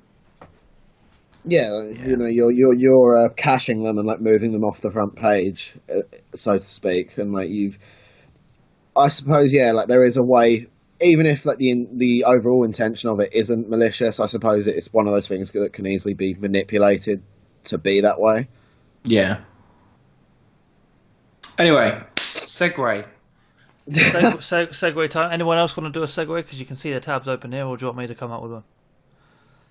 That's your job, Adam. We wouldn't know now. What would be the point of view? Hey, I mean, if you're inviting us to try that, then like I'll keep something in mind for like, next time. But you can't put me on the spot like that. All right. Speaking of bullying and defamation, Elon Musk wins defamation case over pedo guy tweet about Kaver. that was a good segue. That worked. That did. I like my game. It's funny actually. On the TikTok tab, there is actually an article about that on the side. I'm happy to start off. That article says Elon Musk says pedo guy was a common insult in his youth. We checked with 17 of his schoolmates, just to dig up his life a bit more. So there is some background research and all of that. To be fair, okay, maybe the word pedo guy isn't common use, but you definitely, like, as a school kid, you'd definitely say, oh, that person's a nonce sort of thing, wouldn't you? Yeah, exactly. Yes, it is a common insult, like, stop being a nonce or something like that. It's yeah, but without going too much into Elon it, Musk was wrong with this. Context is pretty key, right? I mean, yes, it is. But and this guy it was used to specifically, like, say, oh, there's only one reason people go to Thailand, guys. It was obviously like a nudge, nudge. What's this guy doing here? And it's like, no, Elon Musk. There's two people why people go to Thailand. Some people go because they're paedophiles, and some people go because they want to show off a submarine. Well, no, Thailand's a place for ladyboys, really, isn't it? Like, that's why some people go there. But at the end of the day, yeah, it was a very poor choice of words on my favourite nickname for him, elongated muskrat. But say that again. Elongated muskrat. You like that one? Gross. I do like that one, but either way, it was. Yeah, Mr. Musk truly did make a big oops. I think that this kind of classroom banter was especially unwelcome. Let's not get carried away here. The guy sought $190 million of damages. Yeah, that is. I'm just gonna put that one out there without any. Yeah, opinion. And his lawyers, Musk's lawyers, said like there was no proof to show that this guy's reputation had been damaged whatsoever, and really there wasn't. Like, come on, mate. Like, it's just some idiot. It's just some like idiot comment in like pissed off moment on Twitter. Yeah, and he's trying to take it to the big guy, and he's trying to get a quick buck from it, in my opinion. I don't think he was trying to get a quick buck from it. He was obviously hurt by Elon Musk. Oh yeah, and he wanted to hurt Elon Musk back. If he sued Elon Musk for $5,000. That isn't exactly hurting Elon Musk, is it? The bloke's a billionaire. You've got to sue for $190 million. $190 million's not going to hurt him either. $190 million will hurt him. It would sting him. That's a few Teslas. It's a few Teslas, sure, but yeah. He's only worth like $5 billion, isn't he? So that's like only. Yeah, but that's like nearly 200 million. It's a big amount. It is a kick in the teeth. Yeah, that's like 5% of his net worth. Yeah, but at the same time, someone who has $5 billion can afford to find like the best fucking lawyer on the planet. So I think to be fair, I won't be too biased here. Like, I did think at first that the guy, what's his name, Vernon Unsworth, yeah. Unsworth, I did think that he was going to win this court case at first. I thought, that there's no way, Elon said this. He called him a pedo. It's like, defamation of character or defamation. Is it defamation? Defamation, yeah. Defamation of character, yeah. I thought it was like a through and through victory, but it wasn't. And especially the situation, I think Elon was very poorly timed. Like, it was about rescuing 12 kids who were trapped in a cave, and he's like, pedo guy. It's like not exactly the first reaction you should have, but at the same time, it's like classroom bickering. Like, they were both arguing, and it is the same as having an argument with your mate, and when you think you're losing, you say, "Oh, that's nonce behaviour." That it's like I've done that. I still call people a nonce. All right? I'm not even going to lie. If someone says something, I don't have an intellectual response. I say, that's pretty noncey, mate. Not going to lie. But it could just be harmless banter, it got blown completely out of proportion. The biggest thing was that it's kind of an ego hit for Musk. The reason why this was said anyway, because it was kind of like, why are you coming over here with your submarines? We can handle this. And then I think that's when the comment was made, wasn't it? Because Musk was like, I'm trying to help, kind of reaction, and then he just the diver accused him of just getting him in the way and using it as a PR stunt. Yeah, that is true. Was true, basically. That was kind of what Elon Musk was doing. At least what it seemed to be what he was doing. Yeah, but at the same time, whether or not it's a PR stunt, I'm not gonna Elon Musk. He has doesn't he have 5 kids? At the same time, you can say it's a PR stunt, but for all we know, we can't say that he didn't actually care about the 12 kids that were trapped there. They've been trapped in there for what, a week? they've been trapped there for a long time, and it's like he has the technology and the money and the means to actually try and help. And like the moment he did, like this guy's out here like, oh, you're doing it all for PR, mate. It's like it's just all PR. You don't actually care. Like if someone did that to me if I was in Elon Musk's position, I'd be like, mate, like fucking settle down, all right? Like I'm just trying to help out. And I probably would, if it got too heated, I probably would sling the word nonce out there. I'm not even going to lie. Like it's just like I said, it started with one thing, and you can say that Unsworth started the argument in that respect, but he did. In a way, I think it was quite childish of him to like attack Elon like that. Like, do they even have any history beyond this, or is this like their first?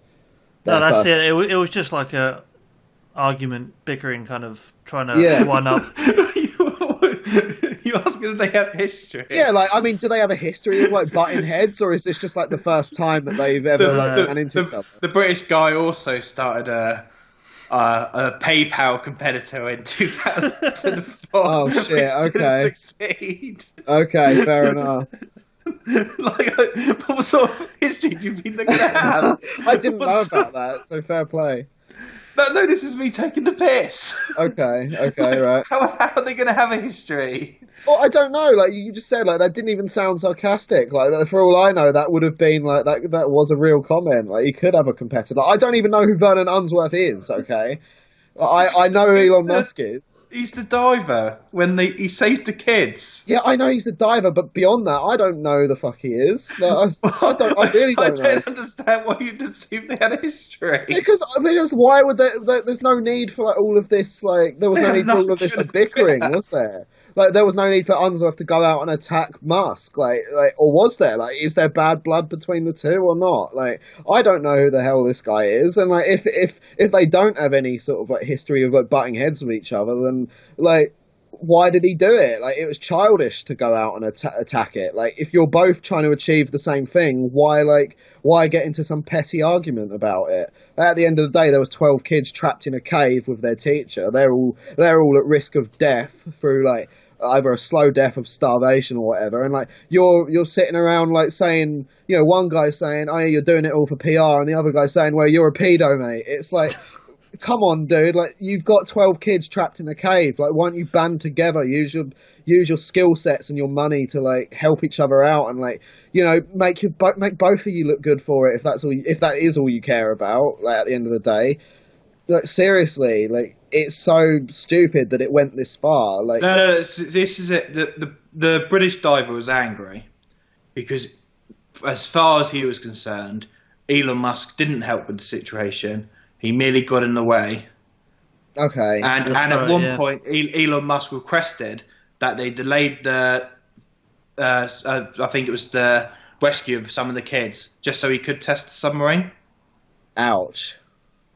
So, and this is why the British guy hit back in the first place, because he basically went and said, Elon, like, I don't know why you're all praising Elon Musk. He didn't do anything. If anything, he obstructed the rescue, and he could have cost lives. Yeah. And then this is when Elon Musk hit back with the, I got asked to help and blah blah blah by the mayor of the town, blah blah blah. So and then I think didn't it end with like, okay, pedo guy, and then like he sent another message, and when someone like said, what are you saying this for, and he's like, there's only one reason you can go to Thailand, and you can guess what it is.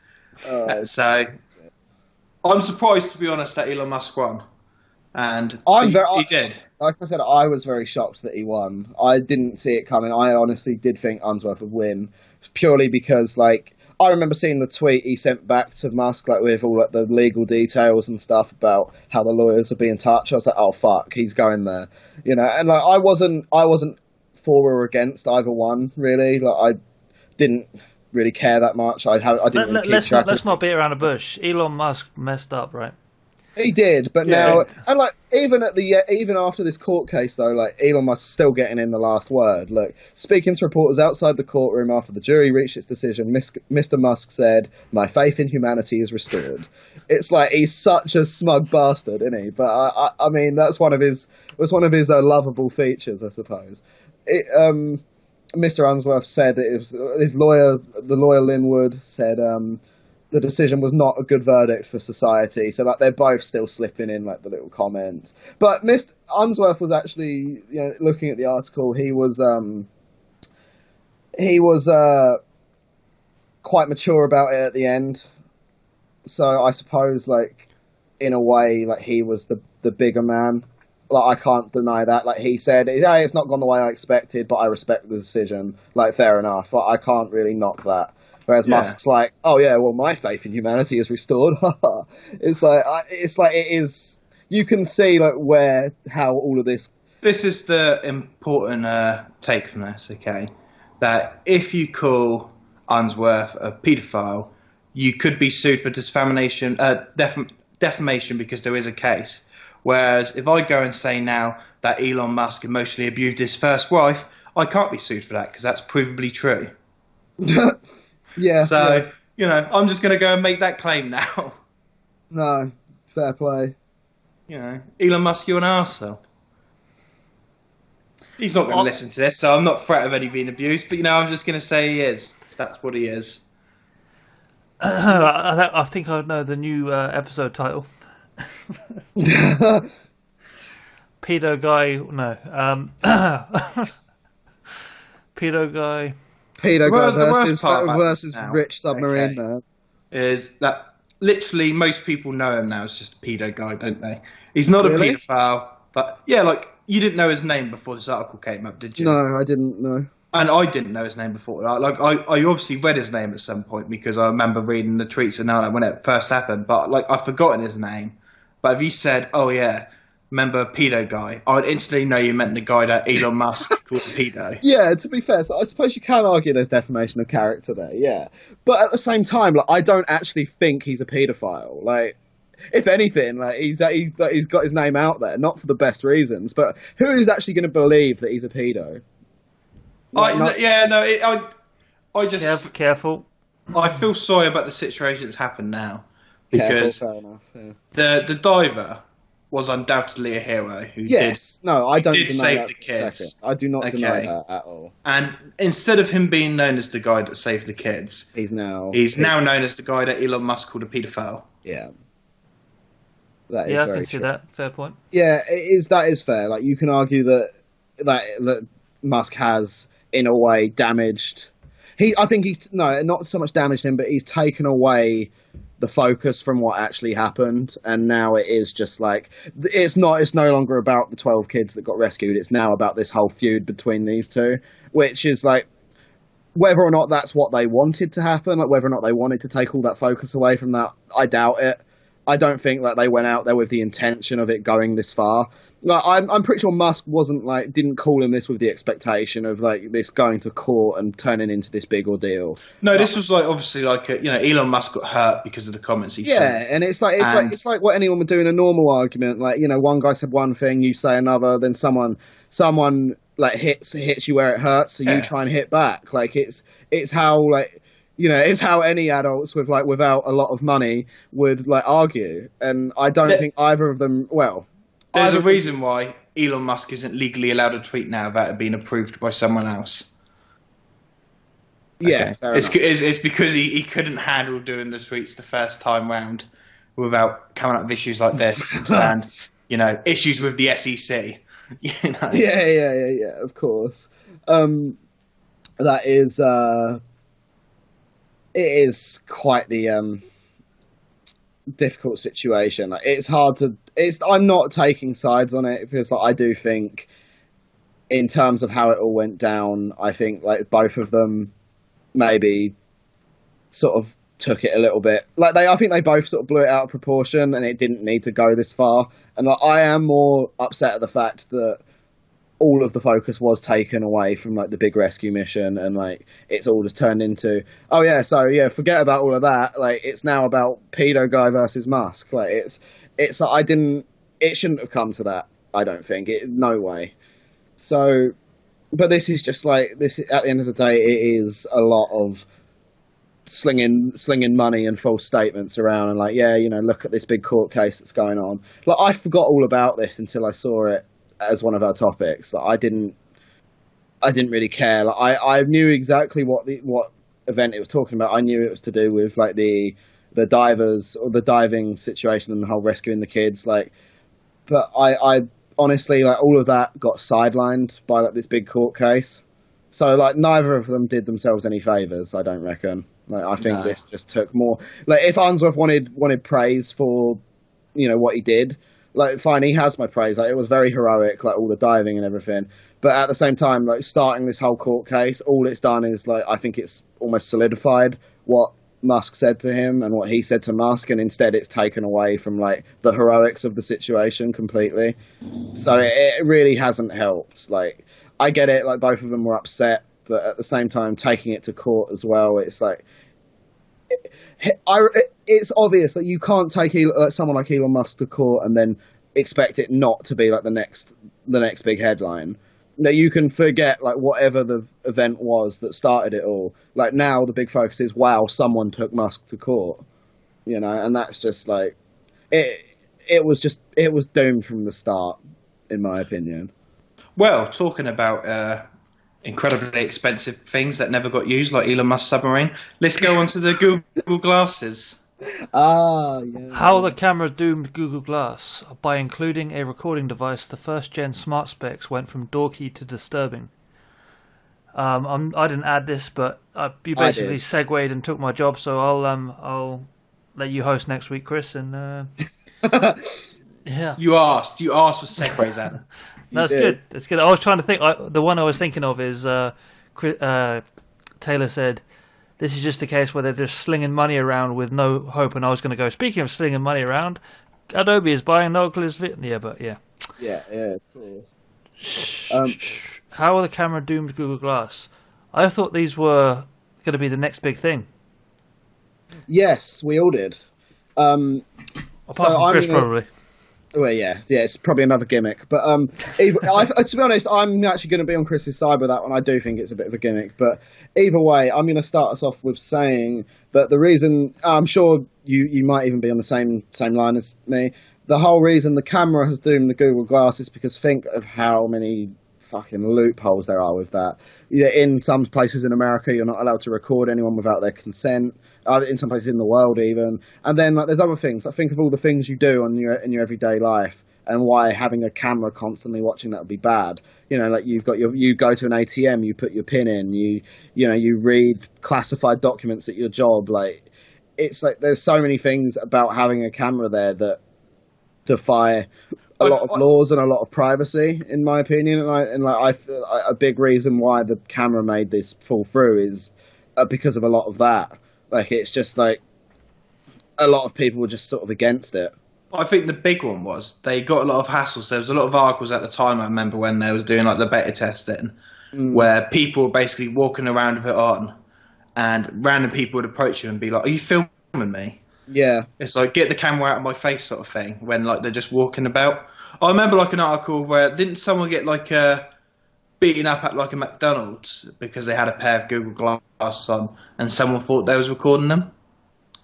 I remember that being like a big headline article like at the time where it happened. Like it's just saying that sort of, as it says like in the top in the subtitle, you know, it was it just made it a bit creepy, the Google Glasses, when, you know, we was all full of excitement at the time because everyone watched that trailer they did when the guy learns how to play the ukulele. Yep. That was a good trailer. Yeah. And at that time, I was thinking that, you know what, this alternative reality, this seems like a cool thing that's going to change the world. And take a guess what my opinion is now, Taylor? It's a gimmick. It's a gimmick. Yeah. So you also think augmented reality is a gimmick as well? Oh yeah, I said that a couple of weeks ago, though, to be fair. That was virtual reality. Oh, no, I said it about both. Both. Okay. We had an article that had both things in it, and I said both of them. I think alternative reality is going to be the sort of thing where in 20 years' time it's going to be fully fledged, and we're going to use it in life in ways that we won't think about it. Like, you'll go to a museum and you'll stick on like some alternative reality glasses, and as you look like a museum piece, like it comes bits to life. of information will sort of throw out. Yeah, I think it'll be using stuff like, I can't imagine people are going to use alternative reality in real life though. It's just the sort of thing where do you really want to walk down the street and just have like messages pop up in your face? I just don't think it's sort of No, it's very. I think with things like intrusive. that. Yeah. Sorry to try and interrupt there. I didn't mean to. With things like that, I think it's important we don't cross the line between reality and science fiction, because I think that's what a lot of people envision with things like this. It's like very sci-fi. Like, oh wow, look at all these cool things I can do. But now, like, there's even in this article that someone who one of the early adopters quote. I found that it was not very useful for very much, and it tended to disturb people around me that I have this thing. So yeah, like, it's great. Like, you've got glasses made by Google which do X, Y, Z, but like, so you can read messages or whatever. But what else does it do? Like, you can do that on your phone without paying 1,500 for a pair of glasses, and that's the thing. Like, it's as cool as it sounds. I think it's one of those ideas that sort of came too early to really be worth anything at this point. But I think like Chris said, in 10, 20 years' time, when AR and VR is advanced and it's actually got some very practical uses, maybe something like this would actually be a worthwhile investment. It would be quite helpful, maybe. But like, at this point, like, I don't really think we have enough to justify making something like this. Like, there's not really enough uses for it. Like, you don't need this. You can just use your phone to do all of the things that the Google Glasses can do without the fear of like people saying, "Wait, are you filming me?" It's like, it's like, yeah. And I mean, I suppose in a way you can use Google Glasses could be used for fucking voyeurism if you like, if you really wanted to argue that, because, well, I mean, looking at them, they're not exactly very discreet, but they are very, that's the thing, they are very out there. Like, if I saw someone walking towards me with a pair of those on, I'd be like, holy shit, what is that? And I'd be like, it's very out there. It's not, because you can get sunglasses now that have like very discreet cameras, that they literally are hidden cameras, which in its own right is a little bit creepy. But Google Glass makes it obvious. It's got this whacking great camera on the side. So yeah, I can see why people would be disturbed by that. It's certainly abnormal, and I think it's very too far ahead of its time, to be honest. People just don't like having cameras pointing at them without, their permission. No, exactly. Like, I've had a few situations where, like, say that I saw someone's phone like hanging out the side of their out in one of the pockets of their backpacks, and obviously the camera was showing. I was like, I was thinking, why is that like that? Like, for one, who puts their phone in their bag like that? Two, why is the camera facing out like that? Like, why does it look so abnormal? Because I don't know anyone who actually does that. Like, why would you put your phone in your bag in a place where it can just get snatched so easily? And it's like kind of disturbing, in my opinion. So it's the same with Google Glasses. Like, if I was talking to a guy who had a pair of these on, my only thought would be, is this entire conversation being filmed? Yes. And you're right about the law as well, because I know France, for example, is very strict, and it's against the law in France to take a picture or video of someone without their permission. Yes. Even if they're in the background, you can still get in legal trouble for doing that. You have to be very careful of what you take a picture and video about. I know it's hardly enforced around areas like the Eiffel Tower and all that, because obviously it's very hard to stop people being in the background. But in general, they're very strict when it comes to videos and pictures, and you've got to be very careful when taking the photo that you don't have anyone in it without their permission. Yeah. And obviously that would be an issue of Google Glasses. Yeah, I mean, it was an issue. Like, look at the article further down. But armed with a camera, and this is a quote, Google Glass was quickly banned in restaurants, bars, and even from Google's own shareholder meetings. Like, that's not a good marketing. That's not a good point of marketing there. Like, Google itself banned it from certain meetings. Like, that is like, wow. Pictures taken with the glass camera were usually deemed creepy. The Consumer Watchdog's privacy project called it one of the most privacy invasive devices ever. And I'll tell you what, that came out before Alexa was there. Otherwise, Alexa would have that moniker. Yeah, and there's another one. Pictures shaming Google Glass users spotted out in public were social media catnip.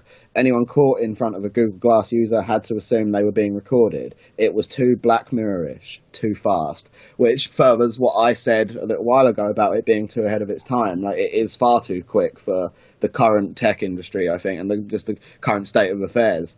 Like, if I was in Like if I was having a deep conversation with someone, no, I'd be like, no, can you just like turn the Google glasses off? Like you don't need to be wearing them right now. I don't really like, even if they say, oh no, I'm not recording, don't worry. I'll be like, I don't give a shit, take them off. I'm not telling you all of this for all I know, you've got it recorded and it's being sent to your fucking Gmail, you know?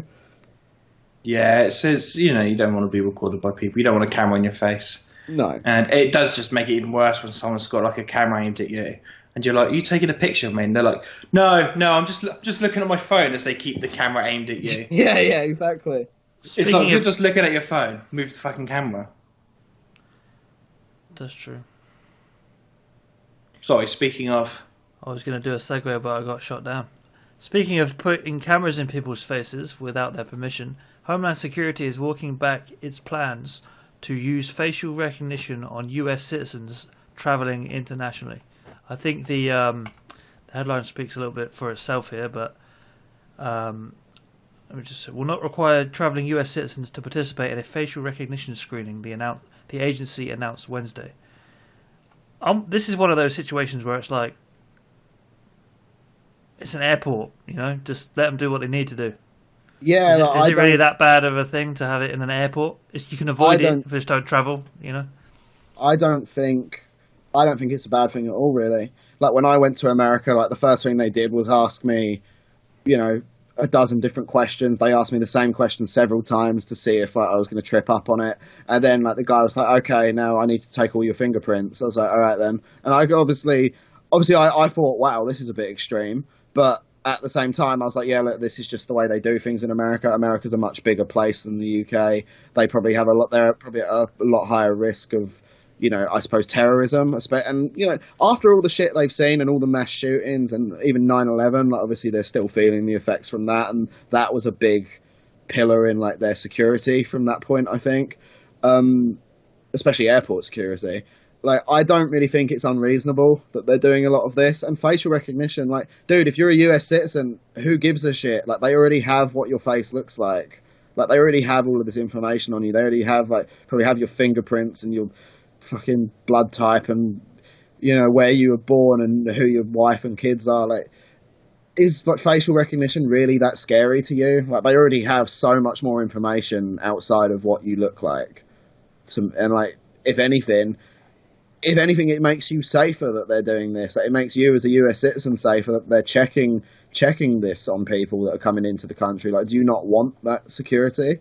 It's like, it's funny how it's only like the US citizens that seem to have a problem with it. Like, why? Like, if you're a US citizen, what do you have to fear? Like, it's not like it's going to misjudge who you are. Like, if it's accurate and you're a US citizen, that you don't have anything to worry about, it's not like it's going to scan you and say, oh no, this person's not a citizen here. Like, if you have all the documentation and everything, like, you don't really have anything to fear with it. Like, I think this is for people like coming into the country, right?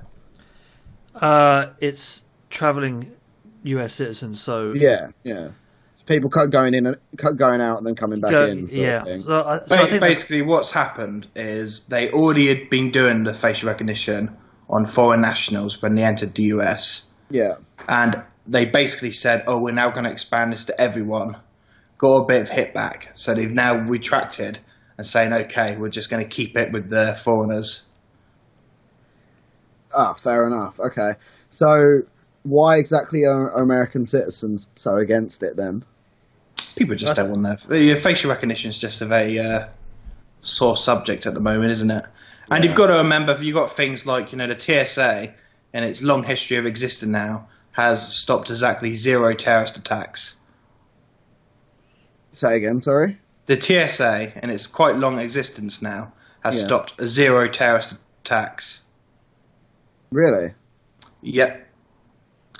It is purely in its most basic form, just theatre. Just a middleman. It's just there for, you know, pretend, basically. If you just make something look secure, then you're not going to have issues with it. It's for peace of mind. To give people peace of mind. Basically, yeah. It doesn't actually do anything. It doesn't work. It's just, you know. Well, I mean, that's loosely said. It does work for some. It's a little unfair to say that it's just there for theatre. I mean, ask the people that are spending like 100k on an X-ray machine. That's not theatre. That's like maybe it's not prevention, but maybe it's kind of what more can you do apart from like searching people, doing a full body search? What more can you do? Yeah, and it's like you should think of it like hackers, for example. Like you can put whatever measures you want in place, but they're still going to find a way around it. Like you could, yeah, sure, like they may not stop much terrorism, but at the same time, anything they put in place, eventually, like there's going to be someone who finds a way to avoid that. And especially if terrorists are homegrown, like if they're homegrown terrorists, like we have a lot of that in the UK. Like TSA aren't going to have anything to do with that because how could they? Like, if it's the issue isn't so much with people coming in to perform terrorism now, it's more the fact that these terrorists are homegrown and they do it from within the safety of the country. So, I don't think Homeland Security maybe, but TSA isn't to blame for that. Like they're doing their job and they may be catching a lot more things, like people trying to smuggle drugs or human traffickers or whatever. Like they might play a big hand in a lot of that. Like I do agree that a lot of it may be for peace of mind, and like the general message that's passed around is TSA is there to prevent terrorism. But I think like what the reality is, it prevents a lot more stuff outside of terrorism, because at the end of the day, if someone's going to do something like that, it's either going to be from inside the US, or they're going to just find a way to avoid dealing with airport security. Like it's not like a terrorist flying a plane's going to fucking ask for landing permission, is it? And then at that point, they're going to get shot out the sky most likely by Homeland Security and the Army and the Navy or whatever. So yeah, TSA, I would agree in saying that they probably don't have much of a hand in terrorism. Let me just read this TSA ABC News article about the TSA. Okay. In 2019, the Homeland Security found that the TSA failed 95% of the time to stop inspectors from smuggling weapons or explosive materials through screening. Yikes. Okay. 95% of the time. It is purely there for theatre. It doesn't stop things at a high enough rate. 95% of the times they managed to smuggle things through as tests. So, people actually did that. And you can look it up now. If you Google, there's literally hundreds and hundreds of articles of people like accidentally smuggling guns through the USA, but it never got caught, so they never got in trouble. Wow. It's only afterwards when they've landed and they've opened their bag and they've realised, they still got their gun attached to a pair of trousers. But it wasn't caught. They were able to fly that through. It's just airport security just basically doesn't exist. It's just there for pretend to make people feel safer. Jesus. Christ, and on that scary thought, I think what we'll do is we'll call that a day, unless anyone else has any last words you want to put in. Not that you're dying, but you know what I mean. Any closing statements? Any words of encouragement? I don't know, whatever you want to say. Now is your time to speak. Go for it. Cool. I don't have a segue for that. No. Chris usually has the little statement at the end, but this time he has been silenced. So I think he might have been waiting for Epstein to appear, but yeah, I can't do that day because he was murdered. There we go. Yeah. All right. Thanks, guys, for joining. I've been Adam, and I've had Taylor and Chris. Catch us next week, same time, probably not same time because I'll probably get lazy and do it a couple of hours here or there after, but roughly same time next week, and we'll talk over the next week's tech news, stories, and pedo guys. Thanks for listening. See ya. See you later. In a bit. Prince Andrew can't sweat because of the Falklands War.